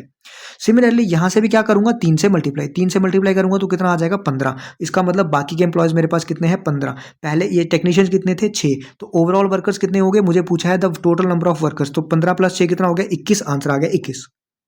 ठीक है, ये एक बेसिक तरीका है इस क्वेश्चन को करने का। ठीक है, क्या है, एक बेसिक तरीका है इस क्वेश्चन को करने का, और इसी तरीके से करोगे तो थोड़ा सा आसान रहेगा, बाकी आपकी मर्जी है। एक दूसरा क्वेश्चन मैं और बता देता हूँ सिमिलर, ये क्वेश्चन देखो, ये जेकेएसबी में आया, मैंने बोला 2 से 3 बार मैंने क्वेश्चन देखा, ये भी जेकेएसबी में आया है। अब इसको मैं आपको लॉन्ग मेथड से बता देता हूँ, मतलब शॉर्ट से बता देता हूँ, लिख देता हूँ, आप कर लेना। पहले क्या मुझे दिया, average salary of all employees, पहले दिया 24 सुपरवाइजर की 7200 सैलरी, मतलब यहाँ पे लिखूंगा 24 सुपरवाइजर्स हैं, उनकी सैलरी कितनी दी है 7200, बाकी मुझे पता नहीं है कितने मतलब लेबरर्स हैं, लेकिन उनकी सैलरी कितनी दी है 4800, ओवरऑल सैलरी कितनी है मेरे पास 5600। आप यहाँ पे ये चाहो ना कि मुझे ये काटना है, अगर 20 तो काट सकते हो, कोई दिक्कत नहीं है इसमें। ठीक है, इसमें कोई दिक्कत नहीं है। फिर आप क्या करोगे, यहाँ से रेशो लेके, मतलब ये सब्ट्रैक्शन करके जो आएगा, जहाँ पे सब्ट्रैक्शन लेके जो आएगा, जो भी यहाँ पे आएगा वो देखना है कि ये 24 कैसे बन रहा है, किससे मल्टीप्लाई करूंगा तो 24 बनेगा। सिमिलरली यहाँ पे जो आ रहा होगा उससे सिमिलर नंबर से मल्टीप्लाई करना है जो यहाँ पे आ जाता है, तो बस दोनों को ऐड किया, टोटल नंबर ऑफ एम्प्लॉयज मुझे निकालने थे। समझ आया आपको क्या करना था? बट अगर मैं लॉन्ग मेथड से इसको जाऊं तो ये बहुत लॉन्ग बन जाता है। देखो, मुझे नहीं पता टोटल नंबर ऑफ मेरे पास वर्कर्स कितने हैं फैक्ट्री में, तो मैं मान लेता हूं कि टोटल वर्कर्स कितने हैं एक्स। मैंने क्या मान लिया कि लेट टोटल वर्कर्स मेरे पास कितने हैं, टोटल वर्कर्स हैं मेरे पास एक्स, 24 उसमें से सुपरवाइजर्स हैं, वो मुझे उसने दे रखा है, उसमें से क्या है 24 मेरे पास क्या है सुपरवाइजर्स, तो बाकी लेबर्स कितने बचेंगे, x - 24 बचेंगे कि नहीं बचेंगे, आंसर बचेंगे। अब मुझे ये बोला गया है कि मुझे ये बताओ कि ओवरऑल मुझे एवरेज कितनी दी है 5600, तो टोटल सम कितना किसका बराबर हो जाएगा, टोटल सम मतलब 56 एवरेज है और टोटल एम्प्लॉयज कितने हैं x, तो टोटल सम हो जाएगा 56 × x। ये किसके बराबर होगा, ये सम जो है वो सुपरवाइजर्स के सम के बराबर होगा और लेबर्स के सम के बराबर होगा। सुपरवाइजर का सम कितना है, सुपरवाइजर है कितने मेरे पास 24 और इनकी एवरेज कितनी है 7200, तो सुपरवाइजर का सम जो है वो किसके बराबर आ जाएगा, 24 ही एम्प्लॉयज हैं, 7200 इनका सम है, तो ये आ जाएगा इसका सम। ये सम प्लस किसको ऐड करूंगा, लेबरर्स के सम को, तो लेबरर का सम किसके बराबर हो जाएगा, लेबरर्स हैं कितने x - 24 और इनकी सैलरी कितनी है एवरेज 4800, इन दोनों को मिलाऊंगा, मतलब इन दोनों को ऐड करूंगा तो किसके बराबर आएगा, यहाँ से लंबी चौड़ी सी इक्वेशन बनेगी, मल्टीप्लिकेशन होगी, मल्टीप्लिकेशन होकर आपको x की वैल्यू आएगी, वही x मेरा क्या आएगा टोटल एम्प्लॉयज, और वैल्यू क्या आएगी जितनी भी आएगी जो यहाँ से आएगी। ये जो शॉर्टकट मेथड है ये ज़्यादा आपका इजी रहेगा इस केस में, क्योंकि 2 क्वेश्चन आ चुके हैं, तो मुझे लगता है ये भी क्वेश्चन के आने के चांसेस हैं। ठीक है, आई होप आपको समझ आया होगा, नहीं तो आपके पास यही मेथड है, ये आप कर सकते हो, अपना सकते हो, कोई दिक्कत नहीं है। 2 बार पूछ चुके हैं अगेन, एक बार ये आया आपका कांस्टेबल में, कांस्टेबल 2024 में, एक आया आपका सीसेट 2025 में। सिमिलर टाइप मैं बताऊंगा, ये कांस्टेबल वाला है, अभी मैं आपको सीसेट वाला होमवर्क में दूंगा और बताऊंगा सिमिलर टाइप है। ठीक है, क्वेश्चन क्या पूछ रहा है, the library has an average of 510 visitors on Sunday, मतलब विजिटर्स जो हैं 510 आते हैं कब, संडे को। ठीक है, और 240 आते हैं बाकी दिनों में। फिर से सुनो, 510 कब आते हैं, 510 आते हैं संडेज को और 240 आते हैं बाकी दिनों में। The average number of visitors per day in a month of 30 days beginning with Sunday. सबसे पहली दिक्कत यहाँ पे आपको यही हो जाएगी, जहां से मंथ स्टार्ट करता है ना, ठीक है 30 डेज मंथ है, जहां से मंथ स्टार्ट कर रहा है उसके मंथ में 5 दिन आते हैं। अगर संडे से स्टार्ट कर रहे हैं तो संडे के कितने आएंगे, 5 दिन आएंगे। कैसे आएंगे 5 दिन, क्योंकि 28 तक तो कितने आ जाएंगे 4, जब 29वां दिन होएगा ना तो दोबारा वही आ जाएगा पहला स्टार्ट से। तो इसका मतलब जब भी मैं 30 दिन बोलूँ, 31 दिन बोलूँ, जब भी मैं ऐसा बोलूँ तो मेरे पास जहां से दिन स्टार्ट हो रहा होता है वो कितने दिन आते हैं, 5 दिन। इसका मतलब संडे मेरे पास कितने हैं, यहाँ पे मैं ऐसा लिख लेता हूँ, संडे मेरे पास कितने हैं, यहाँ पे 5 हैं, और 5 दिन के मेरे पास कितने आ रहे हैं, 510 विजिटर्स आ रहे हैं। अगर 5 संडे हो गए, 30 दिन का मेरे पास महीना है, तो बाकी दिन कितने बचे, बाकी दिन बचे मेरे पास 25, और 25 दिन मेरे पास क्या है 240 विजिटर्स आ रहे हैं पर दिन के। ठीक है, कितने आ रहे हैं? 240 विजिटर्स आ रहे हैं पर डे के। तो अब आप इसको मल्टीप्लाई करके चेक कर सकते हो। 5 इंटू 510 करूंगा तो कितना हो जाएगा? 2550 हो जाएगा। ठीक है, ये सम हो गया। डिवाइडेड ये 240 इंटू 25 करूंगा तो कितना हो जाएगा? ये हो जाएगा मेरे पास 6000। टोटल सम मेरे पास कितना करूंगा? टोटल सम करूंगा तो ये मेरे पास हो जाएगा 6 और 8550। ठीक है, और टोटल दिन कितने हैं मेरे पास? 30। तो बस इसको सॉल्व करूंगा, मेरे पास जो भी आंसर आएगा सॉल्व करके वो मेरा क्या हो जाएगा? आंसर हो जाएगा। ठीक है, ये बेसिक सा सवाल, बिल्कुल बेसिक सा सवाल। लेकिन आपको इसको अगर शॉर्टकट से निपटाना है तो, अगर आपको सीखना है, क्योंकि 2 बार पूछा गया है तो चांसेस है एक सीख लोगे छोटा सा चीजें तो कोई दिक्कत होनी नहीं चाहिए। वैसे अब देखो, संडे को 510 है और हर दिन 240 है। तो अगर मैं यहाँ पे ध्यान से देखूं तो मैं इसको अलग से लिख लूँ क्या? यहाँ पे लिख लेता हूँ कि संडे को क्या है? 510 है और बाकी दिन जो है वो कितने हैं? यहाँ पे 240 है। अब मुझे ये बताओ, संडे को 510 है, 510 को अगर मैं ब्रेक कर लूं तो 240 तो यहाँ पे भी है ही है ना। 240 और 270 में इसको मैं ब्रेक कर रहा हूँ। ब्रेक क्यों कर रहा हूँ वो भी बताता हूँ। तो मतलब ब्रेक करने से मुझे ये फायदा हुआ कि अगर यहाँ पे 240 थे तो 240 तो यहाँ भी आ रहे हैं ना, एक्स्ट्रा आ रहे हैं। मुझे नहीं पता, उससे मुझे कोई लेना देना नहीं है फिलहाल कि कितने एक्स्ट्रा आ रहे हैं, लेकिन मुझे इतना पता है कि 240 तो यहाँ पे भी आ ही रहे हैं। आ रहे हैं कि नहीं? इसका मतलब 240 विजिटर्स जो है वो हर दिन आ रहे हैं। मतलब इन 25 दिन में भी आ रहे हैं और इन 5 दिन में भी आ रहे हैं। इसका मतलब 240 विजिटर्स जो है मेरे वो हर दिन आ ही रहे हैं। बाकी एक्स्ट्रा कितने आ रहे हैं? ये 270 जो बचे ना वो एक्स्ट्रा आ रहे हैं। तो 270 कितने आ रहे हैं एक्स्ट्रा? कितने दिन? ये कितने दिन आ रहे हैं एक्स्ट्रा? ये 5 दिन आ रहे हैं एक्स्ट्रा। तो जो भी मेरे पास एक्स्ट्रा बचा वो ओवरऑल कितने डेज हैं? 30 डेज में क्या कर दूंगा? इसको डिवाइड कर दूंगा। क्या कर दूंगा? 30 डेज में डिवाइड। तो यहां से अगर मैं काटूंगा, 3 से 3 गया, 3 से काटूंगा तो 9, 9 इंटू 5 कितना होता है? 45। 240 प्लस 45 कितना हो गया? आंसर आएगा आपका 285। खत्म हो गई कहानी। यहां से जो आपका आंसर आना है, आंसर यहां से भी वही आना है, लेकिन आपने क्या किया? यहां पे इसको ब्रेक किया कि भैया 240 अगर यहां आ रहे हैं, यहां 510 है तो 240 तो यहां पे भी आ ही रहे हैं। एक्स्ट्रा कितने आ रहे हैं? 270 आ रहे हैं। कितने दिन एक्स्ट्रा आ रहे हैं? वो 5 दिन और एक्स्ट्रा आ रहे हैं। तो एक्स्ट्रा कितनी चीज आई मेरी? जितनी भी मेरी एक्स्ट्रा चीज आई 270 इंटू 5, उसको मैं टोटल लोगों में डिवाइड कर दूंगा या टोटल दिनों में डिवाइड कर दूंगा। तो एक्स्ट्रा कितना आया? 45। तो 240 तो एवरेज था जो कि आ ही रहे हैं हर बार, उसमें 45 एक्स्ट्रा आ रहे हैं तो कितना हो जाएगा? 285। ठीक है, समझ आया? अब सिमिलर क्वेश्चन देखो सी सेट में कैसे पूछा गया है। ये आपका क्वेश्चन आया, ठीक है, ये आपका JKAS सी सेट 2025 का सवाल है। वही है 30 days month beginning with Sunday. अब museum records an average of 720 visitors on Sunday. अब यहाँ पे क्या लिखा गया है? यहाँ पे ये लिखा गया है कि संडे को 720 विजिटर्स आ रहे हैं। संडे होते कितने हैं? 5 होते हैं। क्यों? क्योंकि यहाँ पे बोला होगा and in the 30 days beginning with Sunday. Sunday से बिगिन हो रहा है, इसका मतलब संडे कितने हो गए? 5। बाकी दिन मेरे पास कितने बचेंगे? बाकी दिन मेरे पास बचेंगे 30 दिन। ठीक है, अब बाकी दिनों में क्या हो रहा है? And the number of visitors on each of the other day is half of that number. बाकियों में कितने आ रहे हैं? इससे आधे, मतलब 360। तो अब अगर मैं इसको ध्यान से देखूं तो 360 तो भैया यहाँ पे भी आ ही रहे हैं ना। तो 360 तो एवरेज है, 360 तो आ ही रहे हैं। ठीक है, इन 30 दिन में भी, सॉरी इन 25 दिन में भी और इन 5 दिन में भी आ ही रहे हैं। ठीक है, एक्स्ट्रा कितने आ रहे हैं? 360 एक्स्ट्रा आ रहे हैं। कितने दिन? 5 दिन। ओवरऑल कितने दिनों में डिवाइड कर दूंगा? 30 दिनों में। गया 9 से गया 12, 12 इंटू 5 होता है 60। 360 प्लस 60 करूंगा तो 420। खत्म हो गई मेरी कहानी। मेरी नहीं, मतलब क्वेश्चन की, मेरी अभी बाकी है। ठीक है, तो इस तरीके से आप अगर करोगे तो कर सकते हो, वरना दूसरा तरीका मैंने बताया, ये 5 है, 720 है, करो मल्टीप्लाई। ये 25 है, 360 है, करो मल्टीप्लाई। जो भी आएगा करो ऐड, डिवाइडेड बाई 30, आंसर आपका आ जाएगा 420। तब भी आसान है, मर्जी आपकी, जैसा आप करना चाहो। अब एक इतना बेसिक सवाल जिसमें आप लोग पता नहीं इतना टाइम वेस्ट अपना क्यों करते हो, ये सवाल था। Average of 9 consecutive odd numbers is 53, the least odd number is. आप लोग पता नहीं क्या करते रहते हो कि पहला नंबर मैं x ले लेता हूं, दूसरा नंबर सर x+2 हो जाएगा क्योंकि ऑड बोला है। अगर पहला मतलब 1 माना तो दूसरा कितना हो जाएगा? 3। अगला हो जाएगा सर x+4, अगला हो जाएगा x+6। ऐसे करते करते 9 नंबर्स लोगे और वहीं पे फंस जाओगे। ये ऐसे क्वेश्चन करने के नहीं है। उसने क्या बोला है मुझे? कंसेक्यूटिव ऑड नंबर्स 9 है तो 1 2 3 4 5 6 7 8 9।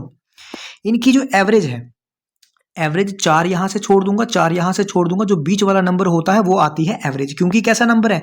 कंसेक्यूटिव नंबर्स हैं, तो बीच में क्या आएगी? एवरेज, मतलब 53 यहां आएगा। अब क्योंकि इसने ऑड नंबर्स बोला है सारे, तो इससे आगे वाला ऑड नंबर, क्योंकि मुझे लिस्ट पूछा तो पीछे चलता हूँ। इससे पिछला वाला ऑड नंबर क्या होता है 51, उससे पिछला 49, इससे पिछला 45, उससे सॉरी 47, उससे पिछला 45 हो गया, 45, 47, 49, 51 और 53। आगे जाऊंगा तो 55, 57, 59, 61। अब उसने मुझे जो भी पूछा होगा, लीस्ट पूछा है तो 45 हो गया, मोस्ट बड़ा वाला क्या बोलते हैं उसको, बिगेस्ट और इंटीजर पूछा होगा इस वाले में तो 61 आ गया। सेकंड बिगेस्ट पूछा होगा, सेकंड लार्जेस्ट पूछा होगा तो 59 आ गया। सेकंड स्मॉलेस्ट पूछा होगा तो 47 आ गया। अब यहाँ से जो भी पूछा आप लोग निकाल सकते हो।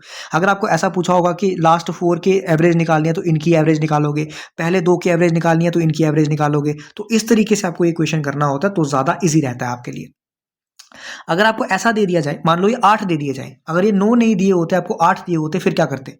1 2 3 4 5 6 7 8।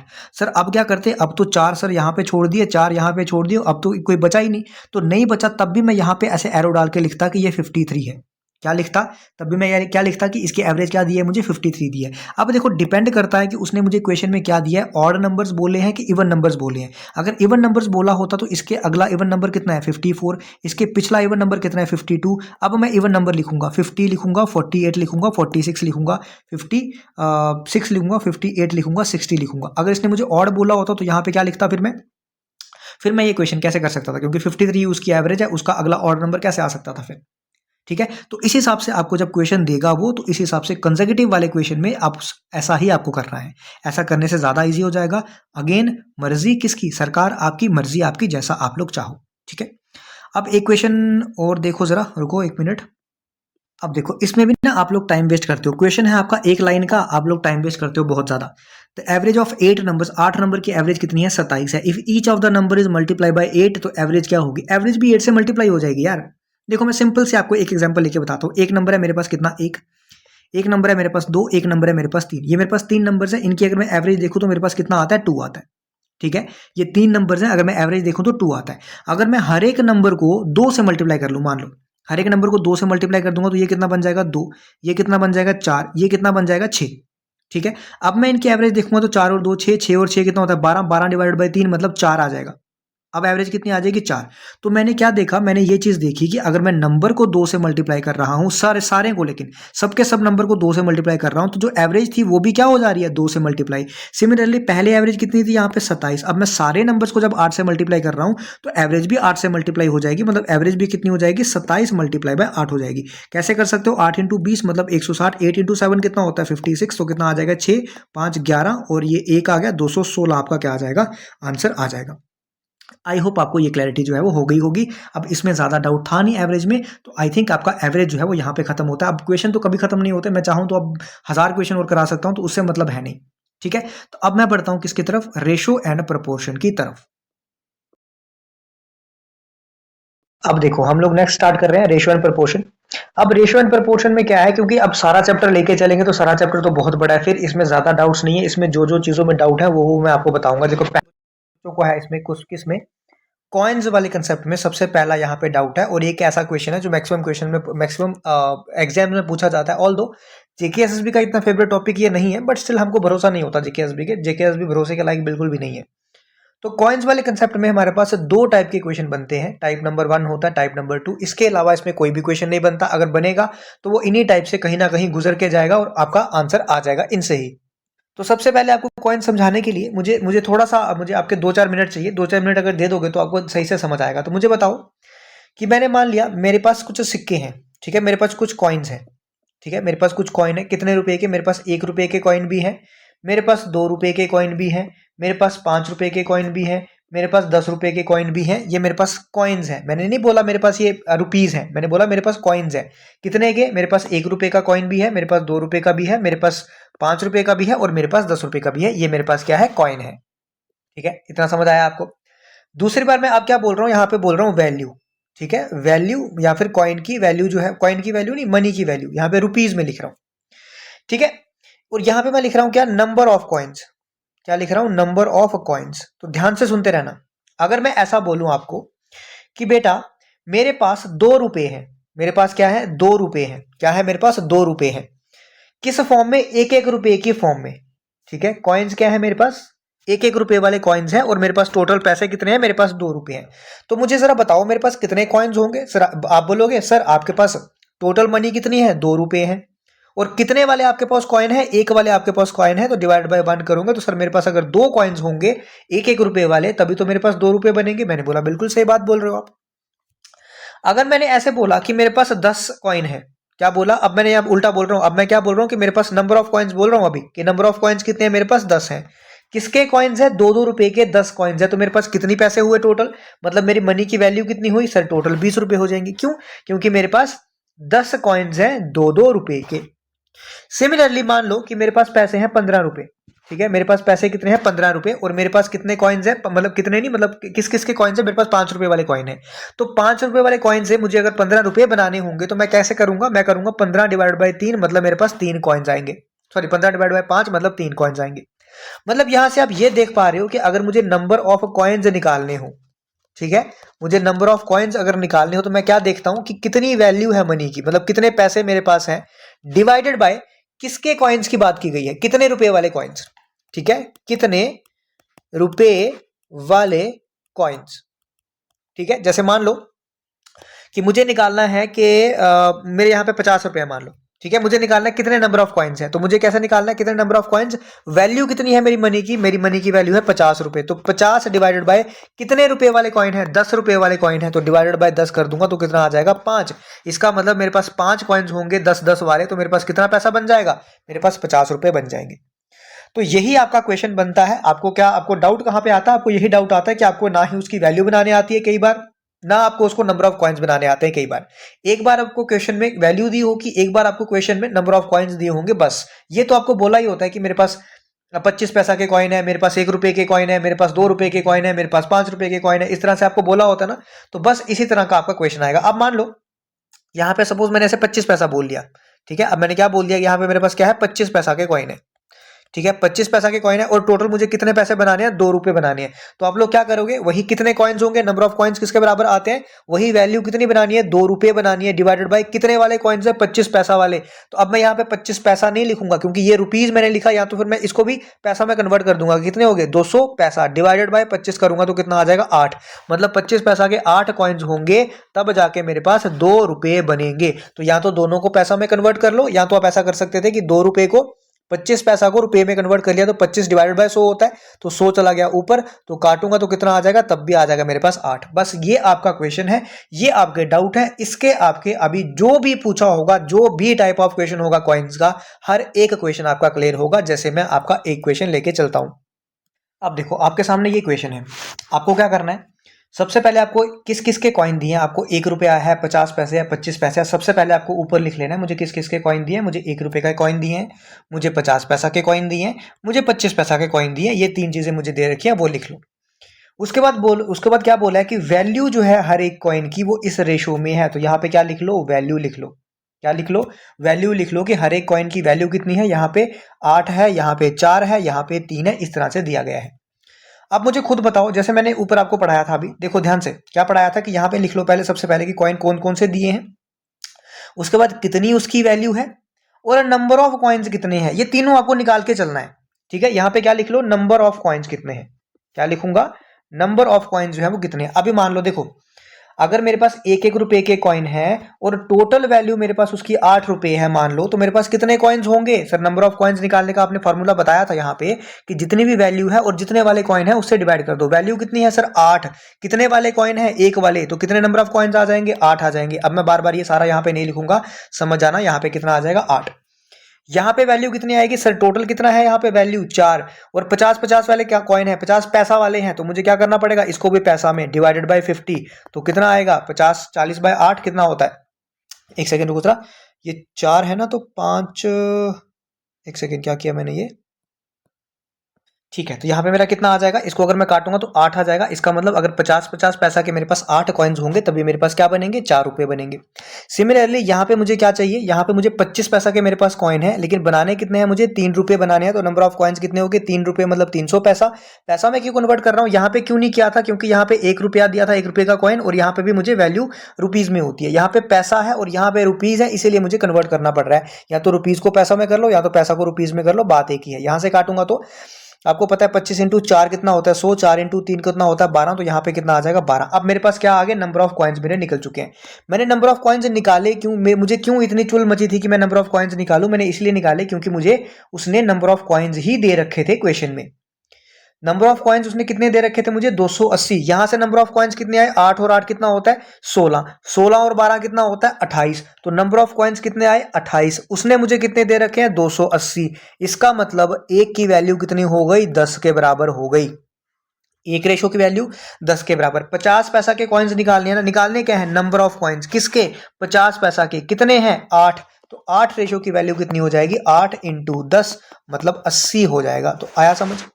ये एक टाइप ऑफ क्वेश्चन है जो आपको यहाँ पे पूछा जाएगा, जिसमें आपको क्या किया होगा, जिसमें आपको ये बोला होगा कि ये वाले कॉइन्स हैं उनकी वैल्यू इतनी है, तो नंबर ऑफ कॉइन्स निकालो और नंबर ऑफ कॉइन्स ही आपको क्वेश्चन में दिया होगा।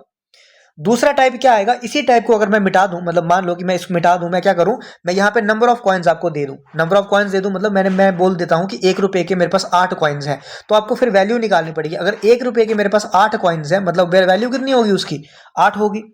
50 पैसे के अगर 8 कॉइन्स हैं तो कितने रुपीज बने, वो 4 रुपए बने, क्योंकि 50 पैसा कितना होता है अठन्नी, अठन्नी मतलब 50 पैसे हो गए ना, तो अगर मैं 8 बार 50 पैसे जोड़ूंगा तो कितना बनेगा 4। फॉर्मूला वही यूज करना है। अगर वैल्यू निकालनी है तो नंबर ऑफ कॉइन्स से जितने वाले कॉइन्स है उसको मल्टीप्लाई कर लो, अगर नंबर ऑफ कॉइन्स निकालनी है तो वैल्यू डिवाइड बाय जितने का कॉइन है उससे डिवाइड कर लो, बस यहां से आपकी वैल्यू आ गई। अब इस बार क्वेश्चन में आपको वैल्यू बराबर दी होगी कि इतने पैसे हैं, तो आपको इस रेशो को उस पैसे के या फिर उस रुपीज के बराबर करना है। देखते हैं क्वेश्चन। देखिए दूसरा टाइप ऑफ क्वेश्चन। अब इस क्वेश्चन में क्या है, पिछले क्वेश्चन में आपको नंबर ऑफ कॉइन्स दिए थे, इस क्वेश्चन में आपको पैसे की वैल्यू दे दी गई है।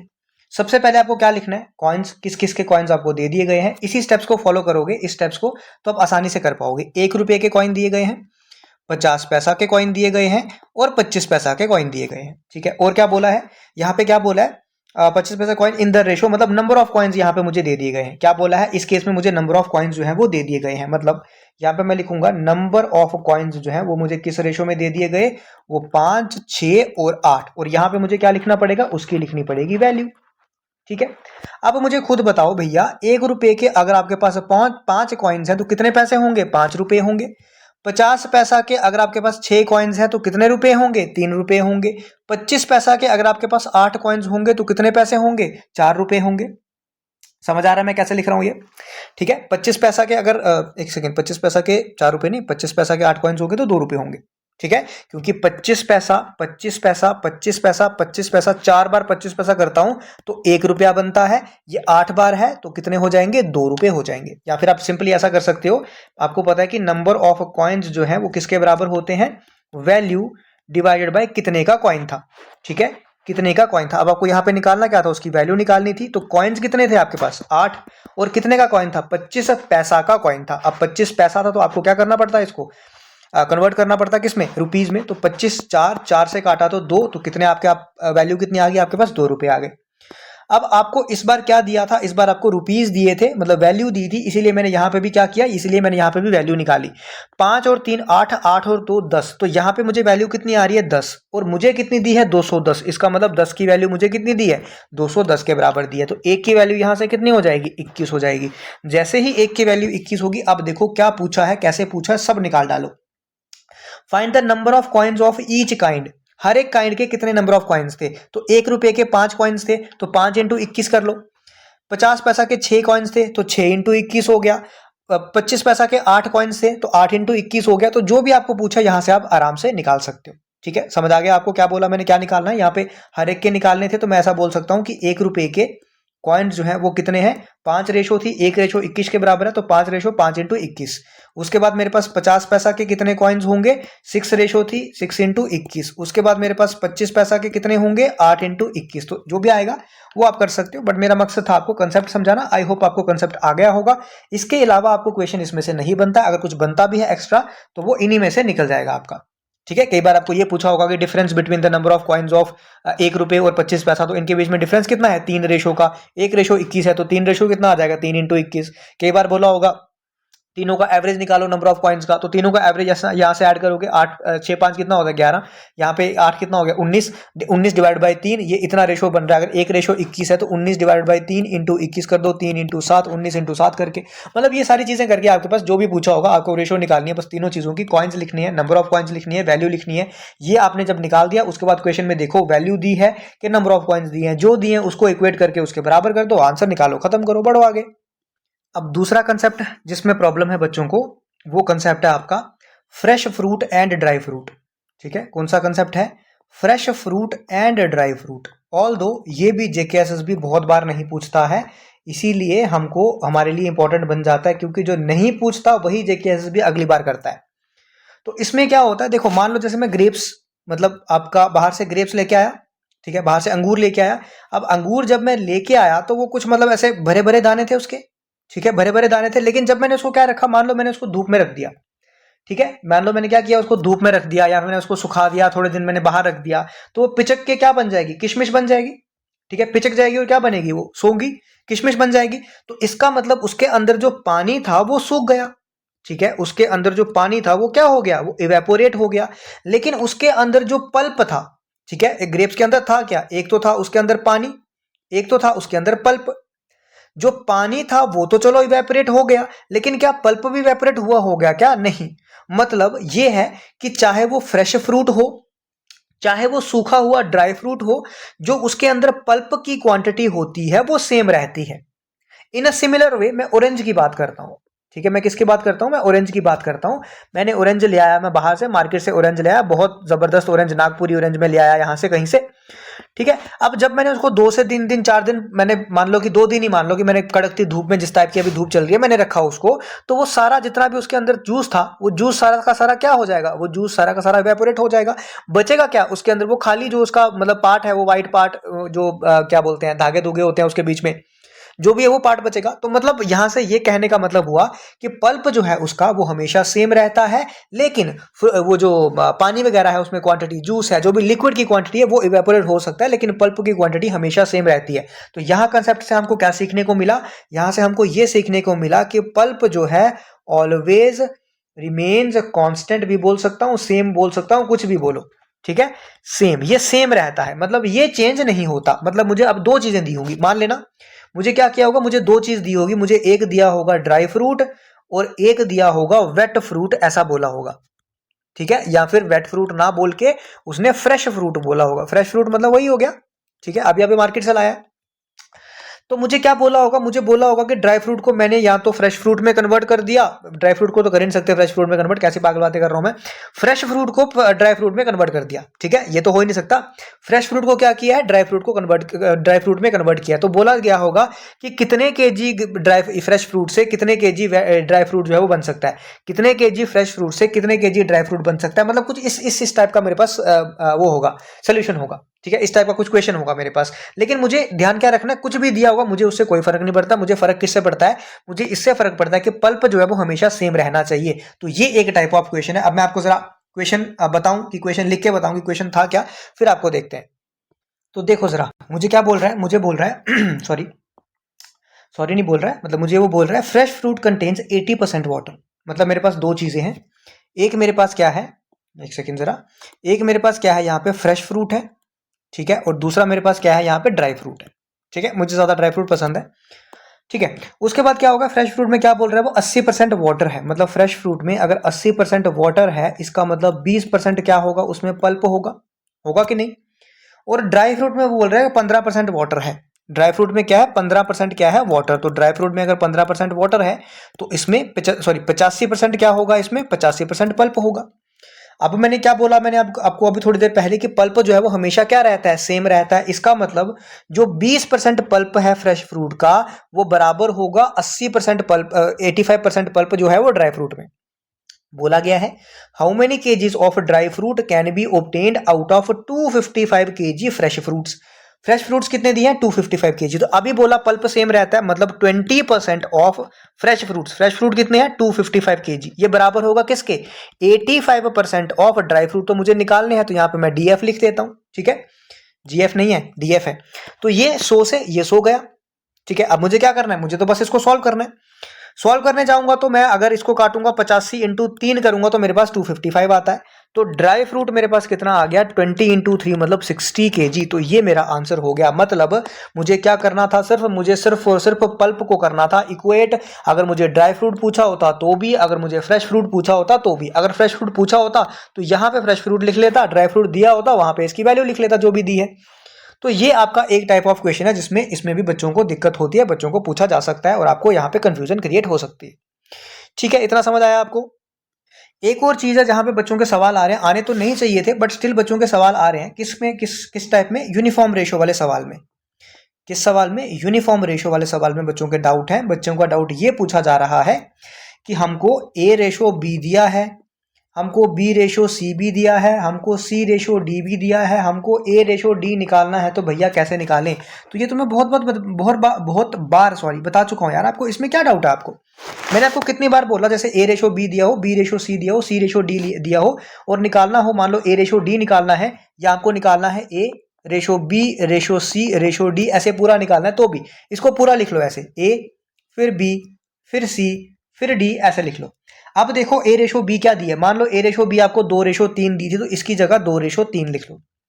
अब मान लो B रेशो C आपको कुछ दी है, मान लो B रेशो C आपको 4 रेशो 5 दी है तो मैं B रेशो C यहां पे लिखूंगा 4 रेशो 5। मान लो C रेशो D जो है आपको 2 रेशो 4 दिया तो यहां पे लिख दूंगा 2 रेशो 4। अब मैंने आपको बताया नहीं है क्या, नहीं समझाया क्या मैंने कि तू मेरे प्लॉट में आ जा?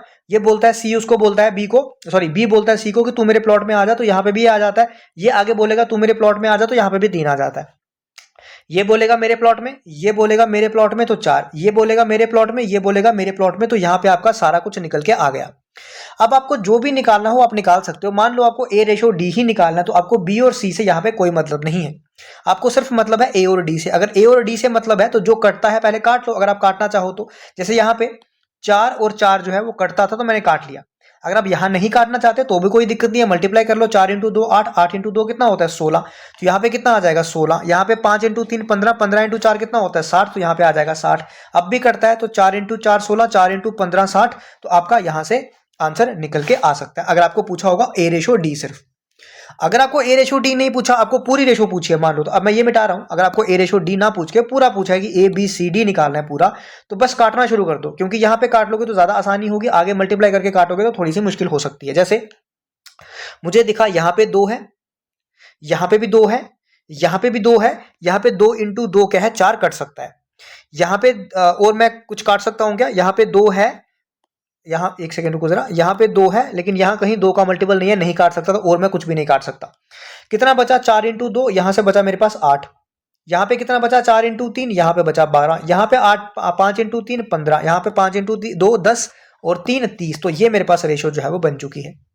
तो आपको कुछ भी पूछा होगा, कैसा भी पूछा होगा, आप यहां से आराम से निकाल सकते हो। ठीक है, तो ये क्वेश्चन में डाउट नहीं आना चाहिए, पता नहीं क्यों डाउट आ रहा है। और इसी क्वेश्चन को आगे अगर मैं एक्सटेंड कर दूं तो क्वेश्चन क्या पूछा होता है कि मान लो 84,000 है रुपीज, वो डिवाइड कर दिए गए A B C D 4 लोगों में, such that A ratio B जो है वो 2 रेशो 3 दी है, B रेशो C जो है वो 4 रेशो 5 दी है, C रेशो D जो है वो 2 रेशो 4 दी है। यही क्वेश्चन बना कि A रेशो B क्या दी थी 2 रेशो 3, B रेशो C क्या दी थी 4 रेशो 5, C रेशो D क्या दी थी 2 रेशो 4। तो आपको सबको पहले क्या करना है, ऐसे रेशो बनानी है। रेशो बनाने के बाद जो टोटल मनी बनी कितनी, 12 और 8 कितना होता है 20, 20 और 5 कितना हो गया 20 और 30 कितना हो गया पहले 50, 50 और 15 कितना हो गया 65। तो 65 रेशो की वैल्यू यहाँ पे कितनी दी है, टोटल मनी मतलब 84,000। तो इसको इसके बराबर कर दो, यहाँ से एक की वैल्यू यहाँ पे जो भी पूछा होगा, ए का मतलब अगर आपको ए का पूछा है तो 8 रेशो की वैल्यू निकाल लो, बी का पूछा है तो 12 15 30 जो पूछा है निकाल लो एक की वैल्यू निकालने के बाद। तो ये डाउट सवाल था,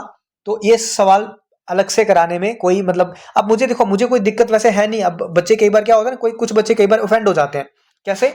अगर बच्चे ने ये डाउट पूछा, ठीक है, ये डाउट पूछा तो मैं उसको, देखो इस डाउट के लिए अब आप बोलोगे कि मुझे सर अलग से मुझे एक शॉर्ट बना के बताओ। देखो आपको लगता होगा कि शॉर्ट ये आसान सा काम है, 5 मिनट लगेंगे आपके 10 मिनट लगेंगे, लेकिन आपको नहीं पता कि मेहनत लगती है उनके पीछे एडिटिंग लगती है, उनके पीछे मेरे को वो पहले सब कुछ चीजें करनी पड़ती हैं। तो वो 5 मिनट के लिए आपका 15 से 20 मिनट लगते हैं। और क्वेश्चन भी ऐसा जिसमें मतलब एक बच्चे को डाउट है या फिर ऐसा लगता है कि मतलब ये डाउट है ही नहीं कुछ, ये आपका क्लियर हो जाएगा, तो आप उसमें कई बार ऑफेंड हो जाते हो कि सर ये मुझे चाहिए डाउट में। तो उसके लिए आपके पास 2 ऑप्शन होते हैं, आपके पास इंस्टाग्राम होता है, मैं आपको करके बता सकता हूँ। लेकिन कई बच्चे ऐसे हैं वो इंस्टाग्राम भी नहीं बताते, वो उनको लगता है कि शायद मैं पता नहीं इंस्टाग्राम से कुछ आपकी प्रोफाइल का कुछ निकाल लूंगा।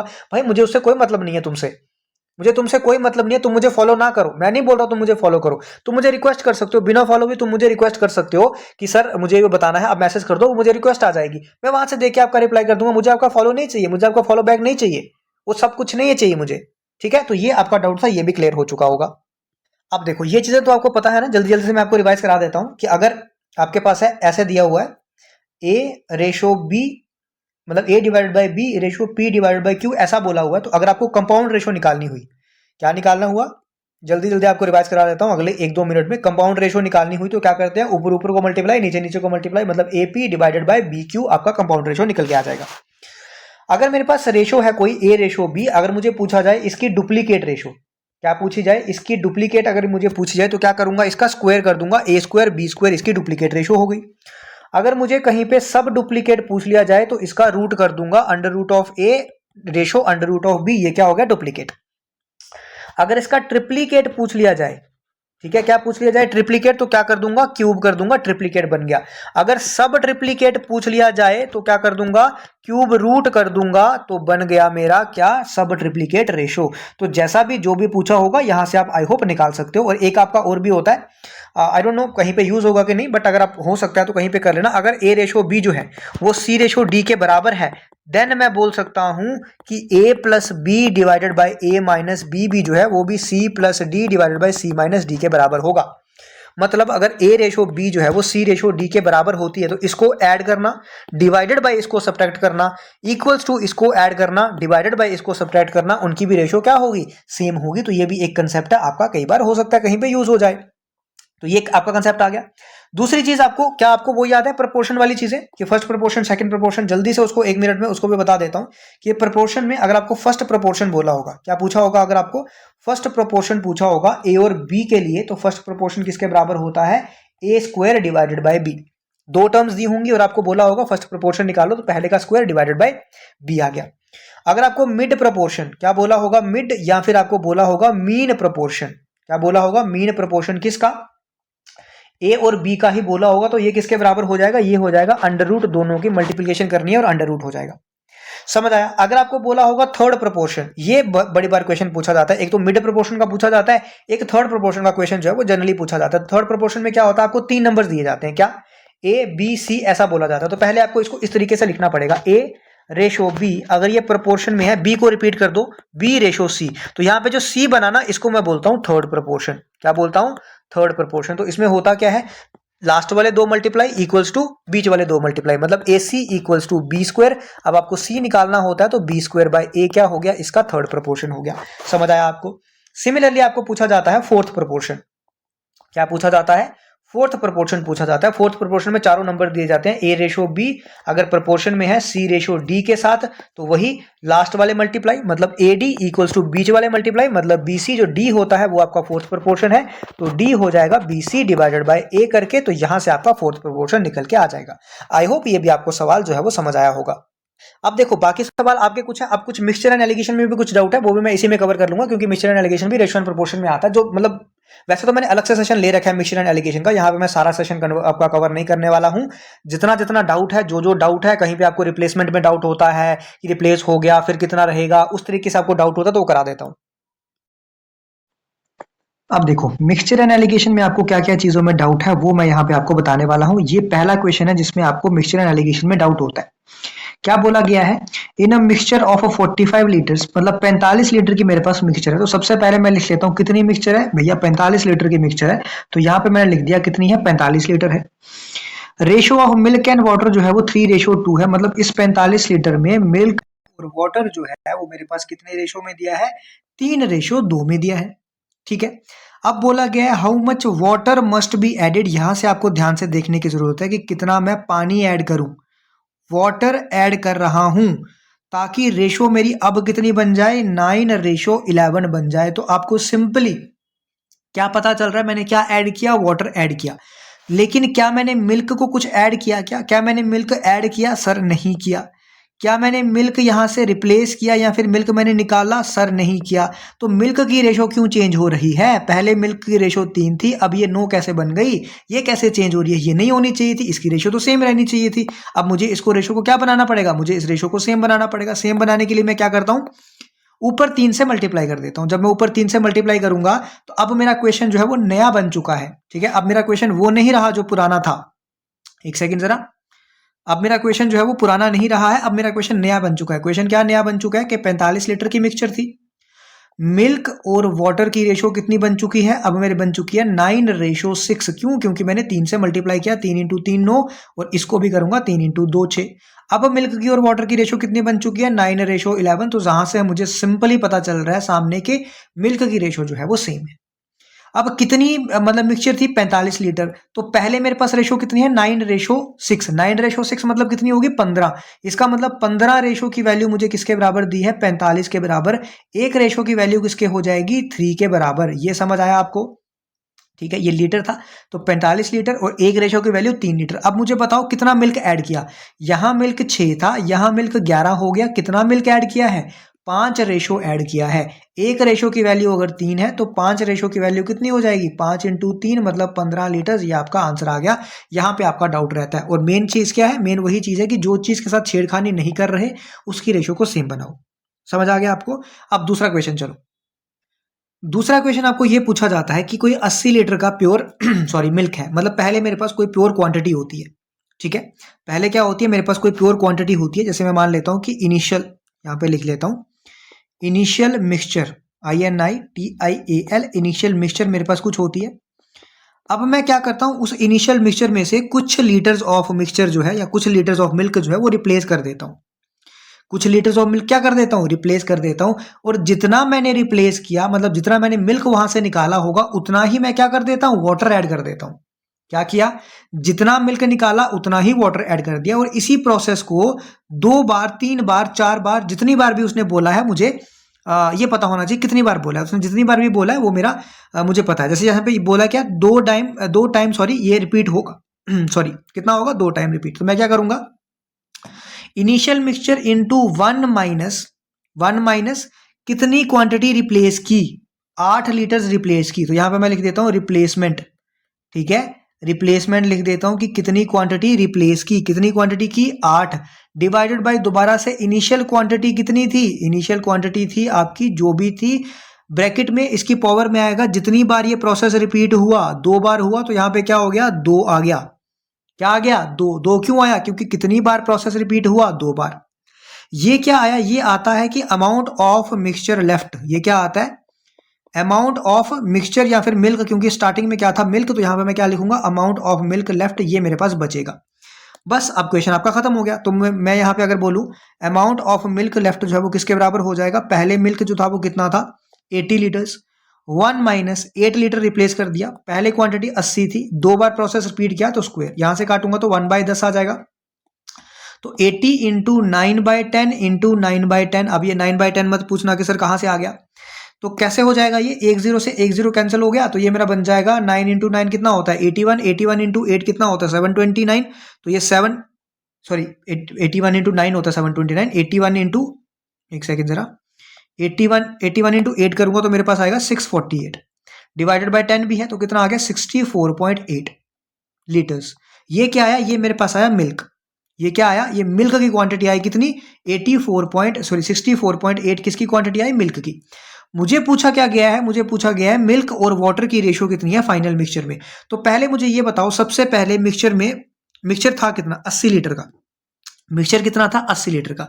अब उसमें मिल्क जो है यहाँ पे मिल्क है, अब मिल्क कितना बच गया इतना। इसका मतलब वाटर कितना होगा, ठीक है, इसका मतलब वाटर कितना होगा टोटल मिक्सचर में से जितना मिल्क है 64.8 वो मैंने सब्ट्रैक्ट कर दिया तो मिल्क कितना बचेगा 15.2 बचेगा। तो मेरे पास मिल्क भी आ चुका, मेरे पास वाटर भी आ चुका। मुझे निकालना है मिल्क और वाटर की रेशो।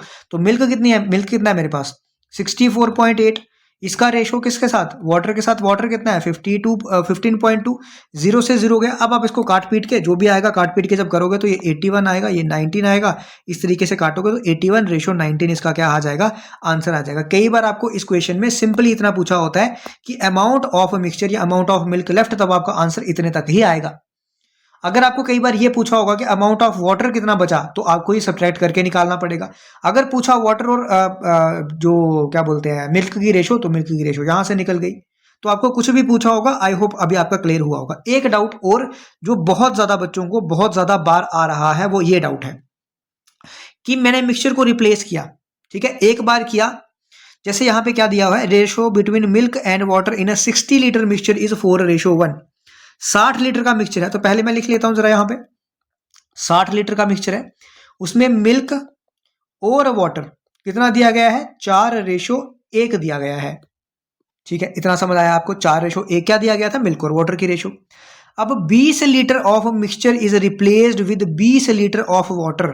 अब यहां पे बच्चों को कंफ्यूजन पता क्या होती है, कंफ्यूजन ये होती है, जब भी मैं मिक्सचर में से मिक्सचर रिमूव करूंगा तो रेशो मेरी उतनी ही रहेगी, यही दिक्कत है, यही कंफ्यूजन है। हर बार मैं यही समझाता हूं कि मान लो आपके पास पानी की बाल्टी है, क्या है आपके पास, पानी की क्या है, बाल्टी, पानी की बाल्टी है, मान लो वो H2O है, पानी क्या है, H2O, तो मतलब यहाँ पे हाइड्रोजन के अगर 2 एटम्स है तो ऑक्सीजन का 1 एटम है। अगर मैं आपको रेशो देखूं, बोलूं हाइड्रोजन और ऑक्सीजन की कितनी रेशो है, तो वो कितनी होगी, 2:1। अब मान लो कि इस बाल्टी में से मैंने एक मग जो है, एक जग पानी है जो है वो निकाल लिया, ठीक है, इस बाल्टी में से मैंने क्या किया, एक जग पानी जो है वो क्या कर दिया, मैंने निकाल दिया। जब मैंने इस बाल्टी में से एक जग पानी निकाल दिया तो वो पानी भी तो H2O ही है, वो कुछ और थोड़ी ना बन जाएगा उसमें। तो तब भी मैं अगर देखूंगा तो हाइड्रोजन और ऑक्सीजन की रेशो कितनी होगी, 2:1 ही होगी। अब जो इसके अंदर पानी बचा वो भी तो H2O ही है, वो थोड़ी ना कुछ चेंज हो जाएगा। तो इसका मतलब अब भी हाइड्रोजन और ऑक्सीजन की रेशो कितनी है, 1:1। तो अगर मैं मिक्सचर में से कुछ मिक्सचर रिप्लेस करूं या मिक्सचर में कुछ मिक्सचर ऐड करूं तो मेरे पास रेशो सेम रहती है। अब आपका ये कंसेप्ट जो है ना, ये आपका मतलब ये दिमाग में ना बंद जाना चाहिए एक किस्म से। तो यहां से मैंने क्या, 20 लीटर मिक्सचर जो क्या की, रिमूव कर दी, क्या करी, 20 लीटर मिक्सचर मैंने यहां से क्या कर दी, रिमूव कर दी। तो रिमूव करने के बाद भी मेरे पास मिल्क और वाटर कितने रेशो में आएगा, 4:1 में ही आएगा।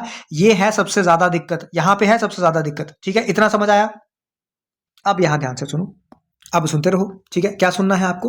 पहले कितना मिक्सचर था आपका, 60 लीटर का आपका मिक्सचर था, ठीक है, कितनी रेशो में था, 4:1 में, मतलब टोटल कितना हुआ, 5। इसका मतलब 5 जो है रेशो बराबर दी थी किसके, 60 लीटर के। यहां से मैं लिख सकता हूं 5 रेशो किसके बराबर दी थी, 60 लीटर के। इसका मतलब एक रेशो जो है वो किसके बराबर होगी, 5 इंटू 12 होते हैं 60, तो एक रेशो 12 लीटर के बराबर। इसका मतलब मिल्क पहले 12 इंटू 4 कितना होगा, 48 लीटर होगा, और वाटर कितना होगा, 12 इंटू 1 मतलब 12 लीटर होगा। समझ आया, इतना समझ आया। अब जो निकाला, क्या निकाला मैंने, 20 लीटर मिक्सचर निकाला, तो तब भी मिक्सचर मेरे पास कितने रेशो में है, 4:1 में ही है। इसका मतलब अब 5 रेशो की वैल्यू कितनी आ गई, 20 लीटर। 5 की वैल्यू कितनी आ गई, 20 लीटर। इसका मतलब 1 की वैल्यू कितनी हो गई, 4। इसका मतलब 4 रेशो मतलब 16 लीटर यहां से निकला होगा, ये निकला है माइनस, और 4 लीटर यहां से निकला होगा, तो ये आ गया माइनस। इतना समझ आया आपको। पहले मिल्क था 48 लीटर, 16 लीटर यहां से निकल गया, तो अब मिल्क लेफ्ट, ये मैं मिटा दूं क्या, या इसको मैं साइड पे कर देता हूं, हो सकता है आपको कंसेप्ट सीखना हो बाद में, इस साइड पे कर देता हूं, ठीक है। अब देखो क्या बोला गया यहां पे, क्या बोला मैंने कि 16 ये 48 लीटर मिल्क था, 16 लीटर यहां से निकल गया, तो मिल्क बचा कितना, 32 लीटर्स मिल्क बचा। यहां पे 12 लीटर टोटल पानी था, 4 लीटर पानी निकल गया, 8 लीटर पानी यहां पे बचा। अब आगे बोल रहा है कि 20 लीटर जो हमने मिक्सचर को रिप्लेस किया था उसको 20 लीटर पानी से रिप्लेस किया है। इसका मतलब पानी और 20 लीटर इसमें ऐड किया है। तो अब मेरे पास ये कितना रहा, इसमें तो कोई चेंज नहीं है, ये 32 का 32 ही रहा। इसमें क्या कर दिया, 8 मतलब 20 ऐड करके ये कितना बन गया, 28 लीटर्स बन गया। अब मुझे पूछा है मिल्क और वाटर की रेशो कितनी होगी, तो बस खत्म हो गया क्वेश्चन। 8 से काटूंगा, 4 से काटूंगा, 4 इंटू 8, 4 से काटूंगा 7, तो 8:7 आ गई न्यू मिक्सचर में। तो दिक्कत यहां पे यही है, क्या दिक्कत है कि अगर मैं कुछ निकाल रहा हूं वो भी उसी रेशो में निकलेगा। अब जो निकाला वो उस रेशो में अगर निकला मेरे पास, तो उस रेशो की वैल्यू निकालने वाले के बराबर वहां से कितना निकला वो आ जाएगा, कितना बचा, कितना ऐड कर रहे हैं उसमें आगे ऐड उसको कर दो, ठीक है, समझ आया आपको। आई होप आपको चीजें जो है वो समझ आई होंगी। बाकी 1-2 क्वेश्चन आपका और है, मैं चाहता हूं वो भी करा दूं, उसके बाद इस सेशन को खत्म करते हैं। एक क्वेश्चन क्या है, जेकेएसएसबी में आया हुआ है, आई थिंक क्वेश्चन पूछने के चांसेस हैं। ऐसा क्वेश्चन जब होता है, A:B+C, C:A+B, B:A+C, ऐसा पूछा। अब तीनों जगह आप जरा ध्यान से अगर आप देखो, ध्यान से नहीं भी देखो तब भी पता चल जाएगा, यहाँ पे भी ABC है, यहाँ पे भी ABC है, यहाँ पे भी ABC है। ABC की वैल्यू कुछ भी हो हमें कुछ फर्क नहीं पड़ता, लेकिन ABC को ऐड करके तो बराबर आना चाहिए कि नहीं आना चाहिए, क्योंकि यहाँ भी ABC है, यहाँ भी ABC है, यहाँ भी ABC है, तो बराबर तो आने चाहिए ना ये ऐड करके। अगर मैं यहाँ पे ऐड, कहाँ चला गया, एक सेकेंड जरा, अगर मैं यहाँ पे ऐड करता हूँ तो कितना बनता है 4, यहाँ पे ऐड करता हूँ तो कितना बनता है 12, तो ये तो बराबर नहीं आ रहे, मतलब मुझे इसको क्या करना पड़ेगा, मुझे इसको बराबर करना पड़ेगा। बराबर करने के लिए क्योंकि ये 4 बन रहा है, ये 12 बन रहा है, तो मैं इसको 3 से मल्टीप्लाई कर दूंगा तो ये क्या बन जाएगा बराबर। तो अब मेरे पास ए रेशो बी प्लस सी जो है वो किसके बराबर बन चुका है, ये बन चुका है, मैं किससे मल्टीप्लाई कर रहा हूँ इसको 3 से, तो 3 से करूंगा पहले वाले को तो क्या बनेगा 3, 3 से करूंगा दूसरे वाले को तो कितना बनेगा 9, तो ये मेरा ऐसा बन चुका है कुछ, समझ आया आपको। दूसरा मुझे दिया है सी रेशो ए प्लस बी मिला के किसके बराबर दिया है 5:7, तो यहां से आपने क्या चीज पकड़ी, यहां से ये चीज पकड़ी कि ए जो है मेरा 3 के बराबर है, सी जो है मेरा 5 के बराबर है, तो दो चीजें आ चुकी हैं, ए किसके बराबर आ चुका 3 के बराबर, सी किसके बराबर आ चुका 5 के बराबर। अब इन दोनों में से कोई उठा लो, चाहे तो ये उठा लो चाहे तो ये उठा लो, फर्क नहीं पड़ता, दोनों से सेम वैल्यू आने वाली है। मैं पहला उठा लेता हूं। पहले में क्या दे रखा है मुझे कि b प्लस सी जो है वो किसके बराबर होगा, ये मिला के किसके बराबर होगा 9 के बराबर। c तो मुझे पता है 5 है, अगर c मुझे पता है तो यहां से क्या लिखूंगा b प्लस 5 इक्वल्स टू 9, तो b इक्वल्स टू 9 माइनस 5 मतलब 4, a भी आ चुका, b भी आ चुका, c भी आ चुका, निकालना क्या है b रेशो मतलब 4 ratio a plus C, a कितना है 3, c कितना है 5, तो 4 प्लस बी प्लस सी करना है कि ए प्लस सी, ठीक है, 3 प्लस 5 कितना हो गया 8, तो रेशो कितनी आ गई 1:2, आंसर आ गया आपका ए पार्ट। जब भी ऐसा क्वेश्चन आए आपको ये देखना है कि तीनों वेरिएबल सेम है, अगर तीनों वेरिएबल सेम है उनका सम सेम होना चाहिए, अगर सम उसका रेशो में सेम नहीं आ रहा तो उसको सेम करो, सेम करने के बाद बस डायरेक्टली इक्वेट करो। आप चाहते तो यहां से भी निकाल सकते थे, जैसे ए प्लस बी किसके बराबर है 7 के बराबर, ए कितना है 3, तो यहां से भी B equals to A 7 minus 3 तो कितना आता 4, यहां से भी बी 4 निकल के आता, तो किसी से भी करो, दोनों से करोगे सेम आंसर आएगा। तो आई होप ये भी आपको चीज जो है वो क्लियर हो गई होगी। एक और क्वेश्चन बचा है, उसके बाद मैं सेशन को खत्म करूंगा। क्वेश्चन क्या है, the number of students in three the number of students in 3 classes is in the ratio 2:3:4। क्या दिया है 3 क्लासेस में रेशो दी है 2:3:4, मतलब मान लो पहले 2 फिर 3 फिर 4, ये 3 क्लासेस हैं, ये क्लास नंबर फर्स्ट मान लो, ये क्लास नंबर सेकंड मान लो, ये क्लास नंबर थर्ड मान लो, मकसद कोई है नहीं बट ठीक है मान लेते हैं। अगर 12 स्टूडेंट्स में हर एक क्लास में इंक्रीज कर रहा हूं तो रेशो 8:11:14 हो जाएगी। क्या कर रहे हैं, हर एक क्लास में 12 स्टूडेंट्स इंक्रीज कर रहे हैं। आप मुझे खुद बताओ, मान लो ए में मतलब ये कोई फर्स्ट क्लास है, फर्स्ट क्लास में 2 स्टूडेंट्स हैं और सेकंड क्लास में मान लो कि 4 स्टूडेंट्स हैं। अब मैंने जब 12 इंक्रीज किए तो इसमें कितना बन जाएगा 12 और 2 14, इसमें कितना बन जाएगा 18, बनेगा कि नहीं बनेगा।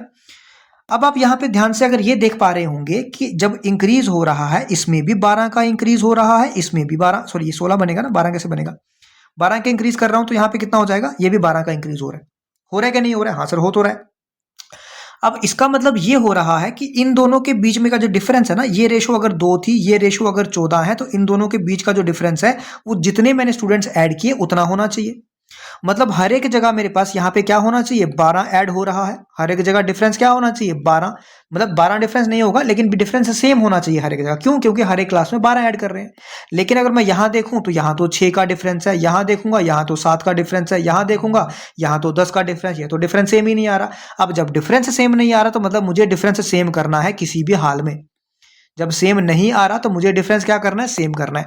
अब सेम करने के लिए मैं क्या करता हूं, इसको 2 से मल्टीप्लाई कर देता हूं। मान लो जब मैं इसको 2 से मल्टीप्लाई करूंगा तो ये कितना बनेगा, ये बनेगा 4, ये बनेगा 8, ये बनेगा 6, ये बनेगा 11, ये बनेगा 8, ये बनेगा 14। ठीक है, ऐसा किया मैंने। अब जब मैंने ऐसा किया तो मैंने देखा यहाँ पे 4 का इंक्रीज हो रहा है, यहाँ पे 5 का हो रहा है, यहाँ पे 6 का हो रहा है, अभी भी सही नहीं बन पा रहा, इसका मतलब मैंने सही नहीं किया। दूसरी बार मैं 3 से मल्टीप्लाई करके देखता हूं। जब मैंने 3 से मल्टीप्लाई करके देखा तो ये कितना बन गया 6, ये बन गया 9, ये बन गया 12। अब देखा 8, 11, 14। अब मैंने देखा यहां भी 2 का इंक्रीज, यहां भी 2 का इंक्रीज, यहां भी 2 का इंक्रीज, इसका मतलब अब मेरी रेशो जो है वो सही जा रही है। जो 2 का इंक्रीज हो रहा है वो क्यों हो रहा है, क्योंकि 12 स्टूडेंट्स हमने ऐड किए हैं। 2 का इंक्रीज रेशो में क्यों हो रहा है, क्योंकि 12 स्टूडेंट्स ऐड किए हैं। तो यहां से एक रेशो की वैल्यू 6 के बराबर आ जाएगी। मुझे पूछा गया है total number of students in the 3 classes, starting में तीनों क्लासेस में मिलके टोटल नंबर ऑफ स्टूडेंट्स कितने होते। अब मैं ये रेशो भूल चुका हूं, क्यों, क्योंकि मेरी रेशो नहीं बन चुकी है।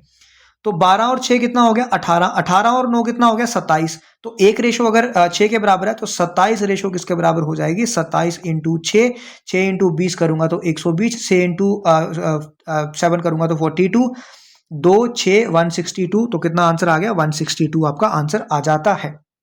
समझ आया आपको।